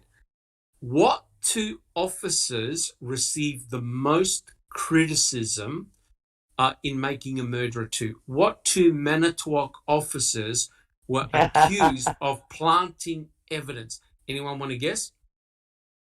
Colburn? Link? Colburn's one, and Link, right? Colburn and Link were accused by Stephen, by the defense, of planting evidence at the Avery salvage yard. Why? So my question is, why did Ken Kratz allow any Manitowoc officer onto the property, knowing full well what the defense were going to do? And don't forget, Remaker was the one that took blood swabs on November the 5th inside Stephen Avery's trailer. And guess where those swabs were delivered to? Anyone want to have a guess? They were brought they were brought to where the RAV4 was. Okay, it's in the report. Now, think about this, guys. You've got Remaker swabbing the blood that was on Stephen Avery's bathroom floor, and those swabs, I believe, I'll have to double check it, were brought to where the RAV4 was. The evidence. Now, is anyone a little bit suspicious here? Bibi? Yeah, that would be appropriate. Just a little bit suspicious? Because, they hadn't had time to set up a crime locker yet, so... or sign in sheets or anything else yet. Correct. So, now you've got swabs of blood that were taken from Stephen Avery's bathroom floor, right? And I think they also took blood swabs elsewhere, and that explains why Fassbender and Wiegert accused Stephen of saying, what's Teresa Horbuck's blood doing in your house, in your trailer? Bibi, do you have a comment? Well, and it's right after that they put up that tarp too then, so, That is correct. So they had swabs of Stephen Avery's blood. Now, I agree, they may not have known where the blood had come from, but Cherie Cohane tested them all, and it proved that they were from Stephen Avery and no EDTA on them, of course. Susan, do you have a comment? Oh, that just made me think of Steve's interrogation when they lied to him and he said, a bloody handprint. Correct. Correct. What? Correct. 100% correct. So think about it, guys. You've got Lenk, Colburn, and Remaker. Lenk and Colburn were heavily criticized by the defense and Stephen as potential planters of evidence on the Avery salvage yard. So why on earth have that temptation in the first place? It's ridiculous, guys, right? And I know I've said it before. How many officers went to investigate Christine Rudy and her disappearance? How many? Initially, it was either one or two that went, and the one guy walked along the shoulder. Right. And found like part of her jaw or something. It was very few. It was very few. And it was days and days, weeks, a week after at least, before he even got around to doing that. Correct. And didn't that just happen just right after, Teresa? 12 Within 12 days. 12 days, Yeah. I think. Yeah. Within 12 days. So you had within 12 days, Carmen Botwell, Teresa Horbach, and Christine Rudy. Within 12 days, 3 women about similar type of age. We know about Carmen Botwell, how she passed away. We know that Teresa Horbach was brutally murdered, and same with Christine Rudy. She was brutally murdered too within 12 days. That's pretty freaky stuff. All right, guys. Now, I'm conscious of the time. I want to finish with this. And actually, Jack 61, this will be a good segue for open mic. But I want to say it. And I quote, now this blew my mind. I still can't get over this. I quote,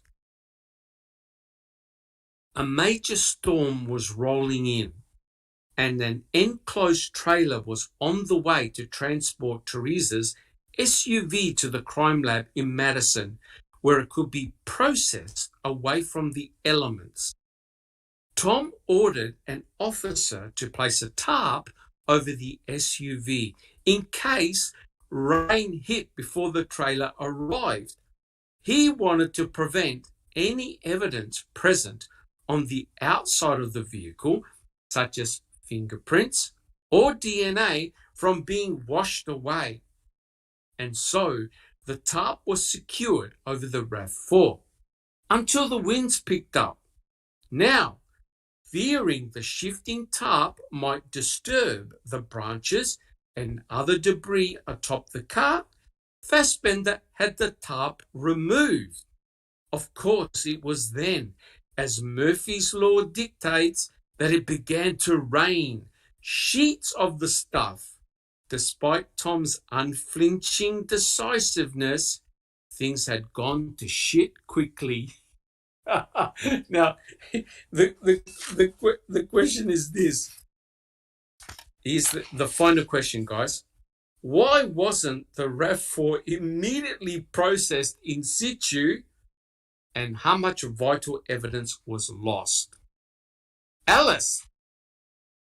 Loads of evidence was lost. And the fact that the tarp was up before the rain started, but got blew down after the rain started, to me, that was giving them time to plant that blood in that RAV. That's a possibility. That is a possibility. He got off with DNA the first time. They were going to make sure that he didn't get off with it this time. So they planted his DNA in the RAV. And it could have been done with that tarp. That's a possibility. Someone could have gone underneath the tarp and potentially planted blood. That is a possibility. But the greater question is, guys, why didn't they process the RAV immediately? Why did they wait till nighttime to move it? BB. That's They been my could have. question. They could have dusted it and taken every print right there immediately. That's The what they crime do in lab a was normal called. investigation. Yep, Yes. the crime lab was called. They Beautiful. had 10 hours out there. Yeah. Yes, the RAV4 was just sitting there under a tarp. And of course, what do? They remove the tarp when it starts raining, right? And that would have got weather reports, right? They would have known that weather was coming in later on in the evening, but they waited. Tom Fassbender waited until it started to rain. And as someone commented in the chat, the car was saturated with water. It was raining cats and dogs, right? And don't forget, they had to then move the Toyota RAV4 onto the flatbed truck. So that would have taken time. That car got completely wet, right? Vital evidence, vital clues were just simply washed away. BB, do you have a comment? And why weren't they swabbing? Why didn't they even see? What is it? A23. A23, correct. Why didn't they see it? Why didn't they swab it right there while it was there? Especially when the rain's coming. Correct. But it begs the question, how much other blood and DNA was washed off that Toyota RAV4? It could have been a lot of vital evidence just gone. Jack 61. Well, everybody else has already really said it, but and I've read a report, or maybe it was just maybe somebody talking. I don't remember, but they were arguing about why wasn't the RAV entered basically immediately. They had the ability, if it was locked. Some people don't think it was locked, but let's just say it was locked. They can pull a Slim Jim and get into it. And the answer was as well, they didn't want to lose vital evidence if they unlocked it. Are you kidding me? Yes, correct. You got a missing person here. You take that risk of possibly losing some potential evidence if there's foul play going on, and you go into it and you see what you can find, to see if you can find a clue to where this person is. To me. Jack, yes, I totally agree with you. But they were also kind of making a point that they were looking just for evidence, not really for the person. That's right. Correct. It would have taken. And I don't know about now, but back then, police had Slim Jims in their car. If you could prove who you were, and Earl, I'm sure they would open your car for you. Yeah. Like if you were locked out in a parking lot. Yeah. Didn't somebody say they did? They have every possible tool they want or need. Yes, they do work on a salvage yard. Well, somebody does note at one point in time that the weather stripping on the side there was kind of screwed up, as if they might have. Yes, correct. You're correct. Someone's got a photograph that, I think from the crime lab, that actually shows an indentation in the rubber, as though someone did use a Slim Jim. Right. And Jack 61, you showed us that report in which Harrington, I think it was Harrington, one of the guys actually said that the crime lab opened the Toyota RAV4. That's right. That's exactly what he told. That's what he told Fassbender in that report. Of course, now this report was written about 5 weeks, or submitted about 5 weeks after them going in. They got a locksmith and went into the RAV, and correct. He made. I mean, it's not a very long report, but man, it's got a lot of good, neat stuff in it. That it's just like, wait a minute here, what's going on? Exactly correct. Because Jack, it doesn't make any sense. No. Why then did the crime lab make a spare key? Right. If they already opened it up. Right. What's the point? What's the point? Correct. 100% correct. Right? That did the crime lab actually reconnect the battery and restart the RAV4? Or did they always use a towing service to move it? Well, that's another good question. That I haven't seen yet. I know that at some point they did reconnect it, because if you remember, they didn't have the mileage and the fuel. They didn't record that. Remember? And there was something else, but at least that aspect of it, so they had to reconnect the battery. Well, after they found the key, the actual key in the bedroom, yes, Cohen actually put it in the door, and it opened the door, and she put it into the ignition, and it started it. That's as right. in, it turned the motor over. It turned, but Correct. It wouldn't start it because there was That's no correct. battery hooked up at the The time. battery was disconnected. Correct. Yep. So they actually had the ability, because Cherie Cohen would have swapped the key. They actually had the ability to start the car if they wanted to. So now we've got this. You think about it here, Doc. Now they've got 3 keys, right? That's correct. The locksmith key, the crime lab key, and now the spare key. Well, key. we don't know whether the locksmith. Correct. We don't know whether the locksmith actually used a key or he used the Slim Jim. That's true. That's right. That's right. We don't know. Because when Groffy went there on Sunday morning, he never mentioned the key. No. He goes, "Oh, when I went there, the driver's side door was unlocked. That was the only door that was unlocked, and that's the one that's got the indentation, as BB said, in the rubber. He probably used a Slim Jim to open it up, right? Which is rather funny because don't police carry Slim Jims, right? So it's crazy that they would have to call. You know what it is? I reckon it's a cover story to explain why Groffy found the door open. Well, I mean, that's basically what I was thinking too. It just about has to be. Correct. It seems rather weird that this report will be written weeks after, right? Saying, "Oh yeah, we got a locksmith to open the door," and then the crime lab makes a key. And Cohen has got the key, the sub key. So what the hell's going on here, guys? Alice. Question in the chat. JD was asking, how did they realise the key never worked? Did the alarm work? And did they buy one from Lumex? Well, the thing is that I actually read this up. You have to dismantle the door to get to the locking mechanism. And the locking mechanism has got a code.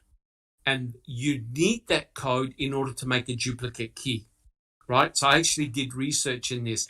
You actually have to open the locking mechanism to get to that code. Once you've got that code, you can make a duplicate key because there was only a limited number of keys that Toyota released to open up their cars. Wasn't it like you needed a code? Wasn't it like they repeated every 5,000 locks they Correct. started over? Correct. There was an actual code on the lock Yep. that the locksmith can use. So you don't see a disassembled door. So the locksmith could not have made a duplicate key, right? The locksmith simply used a Slim Jim to open the door, right?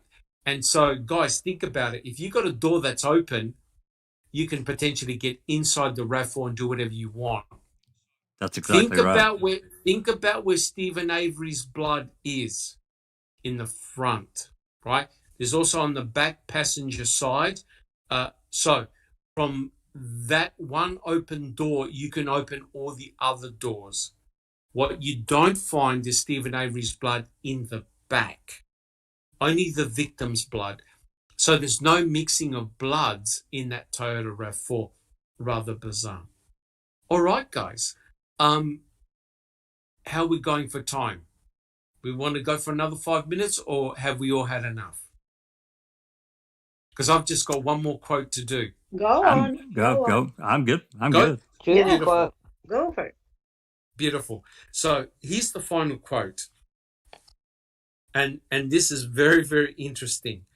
So here's the quote. Meanwhile, sniffer dogs set to work, including Brutus, a well-behaved Belgian Shepherd, part of the Great Lakes Search and Rescue Canine Group. Brutus was a cadaver dog, trained to detect the scent of human remains, more particularly Decomposition, blood, bone, and tissue. When alive, each person in the world has their own unique odor, and live scent search dogs are typically given an article of the missing person's clothing to smell. Cadaver dogs, in contrast, do not need clothing or anything else to complete their task because they specialize in the smell we all share after death, the unmistakable aroma of decay.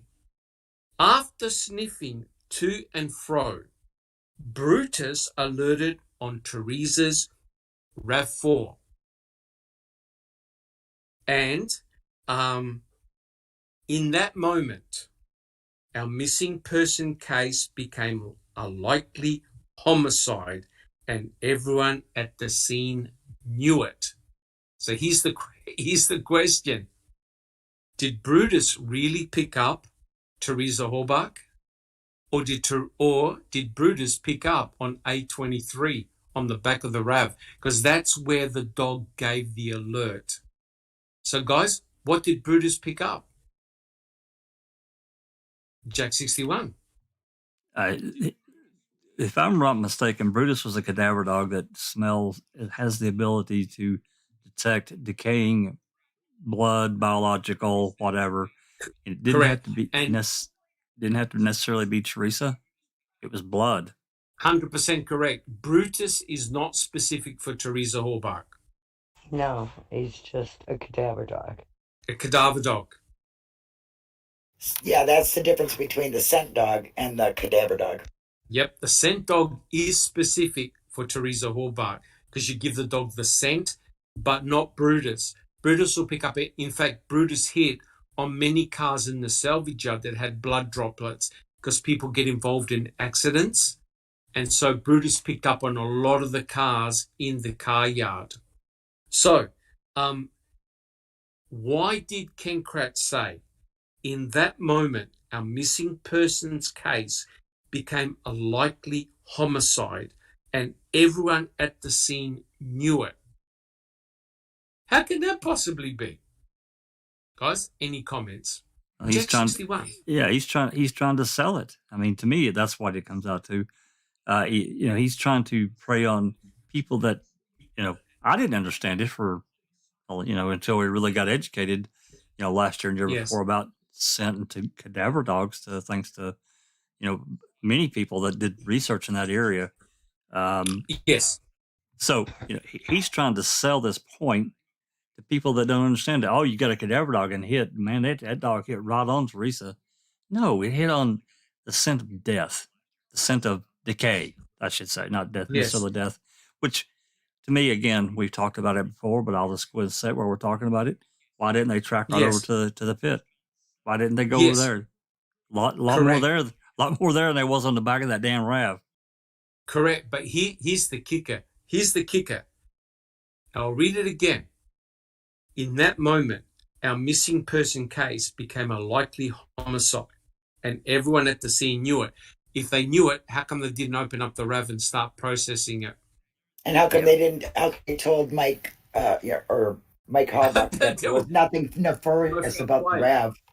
That's correct. And he's trying to create the presumption. Remember, he told Sherry to be careful how she worded things and just create the assumption. Correct. The impression. Perception. The impression. Yeah. Perception. The perception. And another thing, look how he's talking from Lovely. the both sides of his mouth. He says that unmistakable scent, correct? Didn't he just say that? You read that. Yes. Yet there was that. Where was that unmistakable scent around the fire area where Stephen, used to burn fire, where the body was brutally. Yes. Where was that smell? Never mind that. See how he speaks from the both ends of his mouth. Yes. He has no credibility whatsoever. 100% correct. Alice, do you have a comment?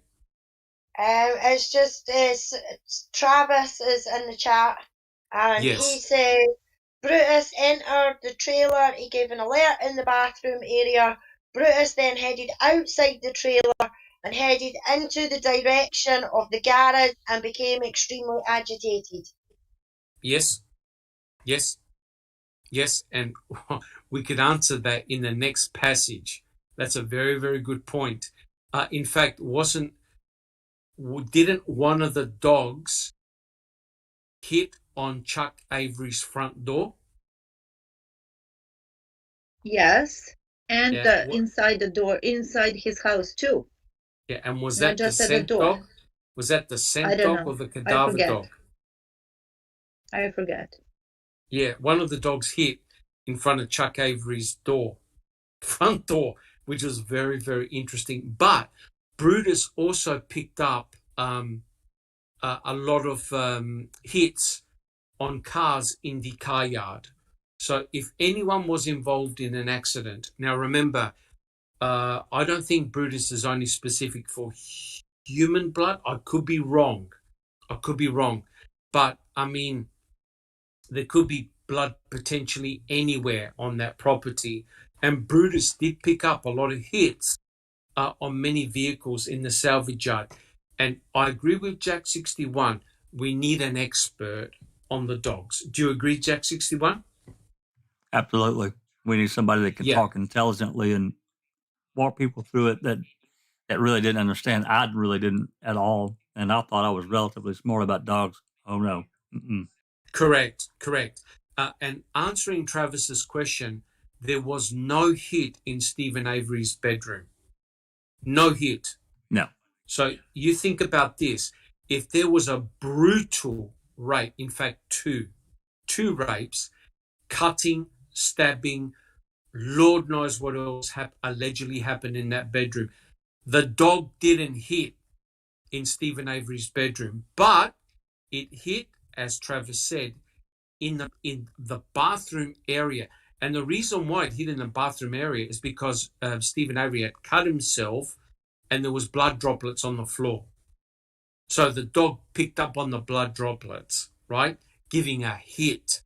So it doesn't necessarily indicate what had taken place, but the dog never hit inside Stephen Avery's bedroom. No, it's just detecting decay. No, I was just going to say the dog, the cadaver dog, as I understand it, just detects decay of biological whatever. Material, correct. It's not specific for Teresa Horbach. You're correct. Yeah. So one has to be cautious of over-interpreting what the dogs found. That's the only thing I'm going to say, because that'll be for another podcast, for another day. You have to be very careful because contamination can cause false positives and false negatives. You have to be very, very cautious. And that's why you need a dog expert to interpret the tracks. No doubt about that. Travis, I think that's what Travis is trying to say as well, because he's saying, why didn't the case convert to a murder after it hit the trailer or the garage? Why the RAV KK makes it so?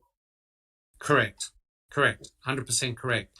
And we know that there was Teresa Horbach's blood in the back of the RAV, but we also know that on the back door handle there was blood.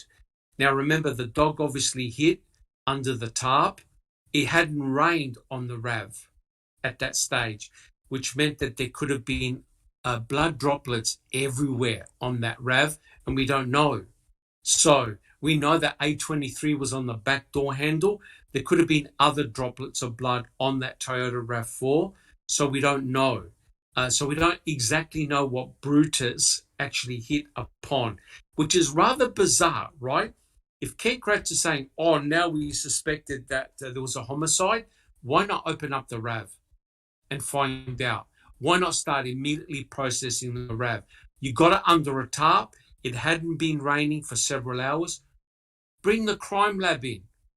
Open it up, take your swabs, take your photos, start processing it. Because that means that everything there is in situ. You haven't moved the RAV4. You process it directly there on the property. You have chain of command. You know exactly where the evidence is, right? But if you've got a tarp over it, you also prevent the media in helicopters spying on what you're doing, correct? I.e. Correct. people going inside and outside the RAV. And somebody in chat mentioned that there's a video showing that someone was actually under the tarp, moving around under the tarp. Yes, That's I've seen very it. interesting. That's Yeah. there is definitely someone moving. I believe it's towards the front of the RAV4 under the tarp. So that's very, very interesting indeed. All right, guys. Neverly, do you have a quick comment? No, sorry. No, no worries. Well, look, guys, what I'd like to do is to finish this chapter, and we could talk for hours, but that's really taking away from open mic tomorrow when we talk about the RAV. So my final comment is this, and that's the final comment, the quote for the chapter. But as the search and rescue canine teams approached the Avery trailer, another dog, Bear, Stephen Avery's vicious German Shepherd, growled and paced, preventing any searcher, 2- or 4-legged, from getting anywhere near the burn pit located directly behind Avery's garage. 3 days later, that burn pit is where we discovered Teresa Horbach's charred remains. And my final question here, guys, is, was Bear really vicious, or was it simply being used as an excuse by the investigators and by Kenkrats as to why they didn't find Teresa Horbach's remains right out in the burn pit? Alice. They're lying their ass off. He was not a vicious dog. He might have had a bark in that at people that he didn't know, but all they needed to do was get somebody for the family to come and get him and take him away because he was alright with people that he knew. It was just a big fucking cover up because they didn't find anything beforehand. Yes, and the disappointing thing is a dog can't speak, and a dog can't speak their mind because they blamed the bear. They blamed the bear for not being able to find Teresa Horbach's remains for an additional 3 days, right? Yeah. Which is completely mind-blowing. Bibi, do you have a comment? Okay. I've said it many times before, and I'll say it again. It's absolutely bullshit. They would have had, if not from anywhere else, from Green Bay or anywhere, the animal control come in, they'd have brought them 2 big sticks with the little loops at the end. Yes. One person would have got on each side with a stick, and somebody would have came up behind him and unclipped the collar or the leash, and they'd have led him off to the truck and put him in one of those boxes like they do all the time over a vicious dog anywhere. Okay, let alone at a crime scene. Okay, so they'd have made an extra priority for that, and they'd have came right out because we got a big fucking crime scene here. We need you. Correct. There is no way that dog would have been more than an hour and a half's deterrent at best. Okay. I'm surprised he hasn't put it in his book that Bear was part of the whole thing and was that vicious and protecting Stephen's badly dismembered body parts and that, and he was preventing them from getting into that. I'm surprised that's no one there. Correct. Exactly. Correct. And what I didn't read out in the chapter was the fact that Fassbender made it very pertinent that they searched the entire salvage yard on that day, the 5th. And so because of Bear, they didn't check the burn pit, right? Because of Complete Bear. Fantasy. Right? Complete fantasy. When you think that there were dog handlers on that property and not one had the nous to remove a dog. Now remember, Bear was not free walking. Bear was on a chain. So to get to Bear would have been very, very simple. And that chain was quite long. And as Bibi said, you've got restraining devices that could easily have taken Bear away. Jack 61. Well, I was going to mention the dog handlers. that were there and present that could have handled. I'm sure they could have handled bear Too. easily. Yeah. Yes. Number two, and this is a little gruesome, and I apologize for it, but I think that maybe the thought process for some is that, you know, Avery had fed Teresa to the dog, to Bear, and they wanted to wait till he went to the bathroom. Yes.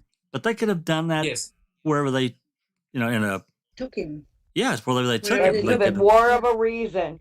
That's even more of a reason, so he's not dragging his chain and the dirt through it.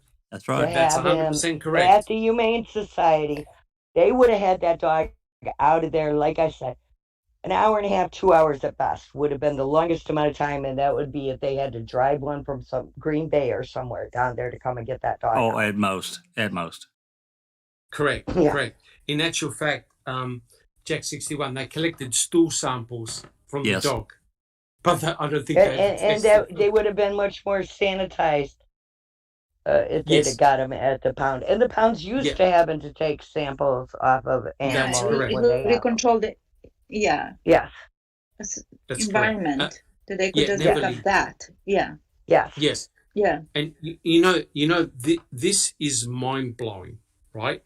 I can't remember who the detective was, but he mentioned the fact that bones were intertwined with a metal, you know, the metal wiring of tires, giving the impression was that Teresa Hallbuck was sitting or lying underneath burnt tires. What they didn't tell you, but was in a diagram, was that the dog's chain, because the dog was moving across the burn pit area, the wires got caught up in his chain. And as a consequence of sweeping back and forward, the bear with the chain, with the wiring, had picked up some bone fragments. So it's not because there were tires on top of Teresa Hallbuck, it's because the dog was sweeping across the burn pit with his chain, picking up the extra little fragments that got intertwined with the wires, right? Now, how ridiculous is that when, as Bibi said, they could have removed the bear from the scene on the 5th? Right? From the 5th, but they allowed an additional 3 more days to transpire, which is completely crazy. Neverly, do you have a comment? Oh, I want you to talk about that controlled environment. They had dog handlers there. I mean, this is a police department. They have resources. They could have called anybody, you know, to help them out with that little problem, if that was a problem. But then again, do you see how skilled they are in twisting things around? This is not their 100%. first rodeo. This is not their first rodeo, and that's why my opinion, humble opinion, is that, you know, Bushman's role over there was calculated, very calculated, not because they didn't have enough manpower, but because they needed somebody like him to help them out when they were in need. Correct. And correct me if I'm wrong, but Bushman was also a canine handler. Yes, as he well. was. Yes, he had experience with canines. Of him. Yes, we've seen pictures with him. And around here, they call animal control. That's animal what they control. do. Yep. Okay. Everywhere. Yep. They call that everywhere. Yeah. Correct. Exactly. You're totally right. Yes. Now, this is going to blow your mind, but on November the 6th, there's a video whereby 2 officers videotape everything at the salvage yard. They do a walkthrough, okay? And that's the one where the lady makes the comments about Stephen Avery's shoes, about picking up the shoes, so to check for unsolved crimes in Manitowoc. And also she makes the comment that they zoom in on the letter that's on his desk, goes, oh, it looks like he won't be attending this function. That was the Innocence Project, right? Well, guess what? In the same video, they step outside and they film the burn pit, right? The burn pit area. And of course, there's no police tape. They've obviously got no idea about the significance of the burn pit. And guess who is casually walking in the background completely ignoring the officers. Guess who it is? Bear. Bear. Bear. Just casually walking, not barking, completely ignoring the officers. So in other words, they dispelled their own bullshit myth on videotape. Bear was not angry. Bear was not aggressive. Bear completely ignored them. And Ken Kratz asked Bobby Dassey in court, "Oh, Bobby, you may not be able to answer this, but can you tell us about Bear's demeanor?" What did Bobby Dassey say? That he was calm, a calm demeanor. So they shot themselves in the foot by claiming that Bear was vicious and didn't allow anyone near them. And they got it on video footage as well. Jack 61. I was just going to say that vicious dog Bear. Yes, correct. And like I said, you need to have a look at the video. It's towards the end, and there's Bear just walking around casually in front of the investigators because they videotaped part of the burn pit on November the 6th. It's clear that Bear paid no attention to the officers at all. So that's just a complete fabrication. Linda. Just another excuse. Up. Correct. Because you see, the investigators could not answer the question, how come you never checked the burn pit on November the 5th? So they had to blame the dog that held up the entire investigation. They had to blame the dog. Well, they were waiting for the bones to get there so that they could find them. Yeah, Travis is asking dog stool samples for DNA, were they even ever run? And does that even tell you anything? Yes. Yeah, unbelievable. It just blows my mind. And when you think about this, you have the events of Cuss Road on November the 7th, and on November the 8th, you find the cremains, right? And there are photographs. I know we're talking about Cuss Road and stuff like that, but there are photographs of the burn pit taken by Trooper Reese on November the 6th. There are no bones sitting on top of the ash. And when the officer was questioned during the trial, he said, yeah, there was a pile of bones sitting there in the middle. So they actually contradicted their own statements, their own selves. There were no cremains there, right? They were, in my opinion, they were dumped there on probably the night of November the 7th, morning of November the 8th. Bibi, what's your famous line? They came in a box and left in a box. It came in a box and left in a box. Correct. Wasn't there even pictures of like water things sitting on the side yes, of the burn yes. pit? And then you could correct. see like later most of the water was gone, so people had been like walking around over there getting water. That's correct. Yes, correct. 100% correct. Yep. We can talk for hours on the burn pit, but it's very interesting that and we'll close the podcast now, but it's very interesting how we were able to counteract through logic and reasoning everything Ken Kratz wrote in that chapter. And it's very, very disturbing, in my opinion. And which is very interesting because next week we're going to be looking at chapter 3, The Victim. We're going to be looking at Teresa Halbach, and oh boy, there's some very interesting stuff in that chapter. So guys, unfortunately I've got to go, but are there any final closing comments? Who would like to make some comments? Alice. I would just like to say thanks to everybody in the chat for coming, and a special shout out to my wee sister who joined us tonight for the first time. I've spoken about Making a Murderer. I'm sure she's actually watched it now. Oh, fantastic. So I would just like to say thank you very much for coming, Sylvia, and everybody stay safe. Fantastic. Thank you very much, Alice. Bibi. Sylvia, come and join us on Discord. Yes. Happy birthday, Sandy. Yes. Beautiful. Jack 61, any final comments? Thanks for putting on the helmet and the warrior coat and diving headfirst into this book. And I think it's pretty neat that this ties in with what we're talking about on open mic, because it actually makes it flow better. Yes, it does dovetail. It does dovetail. Yeah. And I think guys, and I've said it before, we've got a fantastic group, a fantastic team, a very knowledgeable team, and we're never stuck on an answer. A lot of people ask questions, and the majority of cases we can give good logical answers, and I think that's awesome.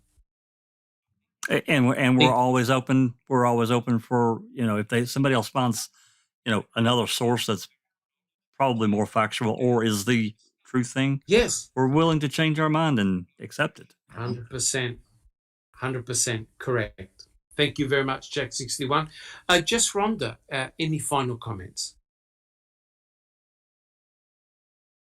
No, just thank everybody in the chat and all the great questions and theories and ideas, because sometimes it's just one word or one little phrase that sparks a thought in somebody's mind, and you never know where that can go. It might just be down some big old rabbit holes, but it might be some real useful information. So correct.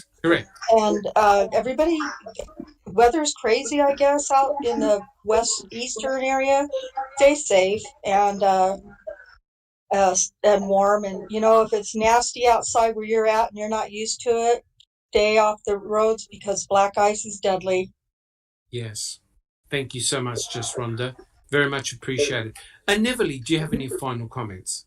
Well, I wanted to praise you a little bit. We all know you're smart and you do your homework and work hard to do presentations. Just a little bit, Dr. Silkman. Just a little bit. I don't want to question your credentials like you know who over on Reddit. No, I know. Yeah. What I wanted to point out, as you said it perfectly, you're using Ken Kratz's own words. I think that's important. That's important. Very important. We are basing all our discussion on that. We're not paraphrasing. We're not, telling stories. We are reading little parts of the book, and those are his own words. Snippets. That's correct. The one. Correct. Yeah.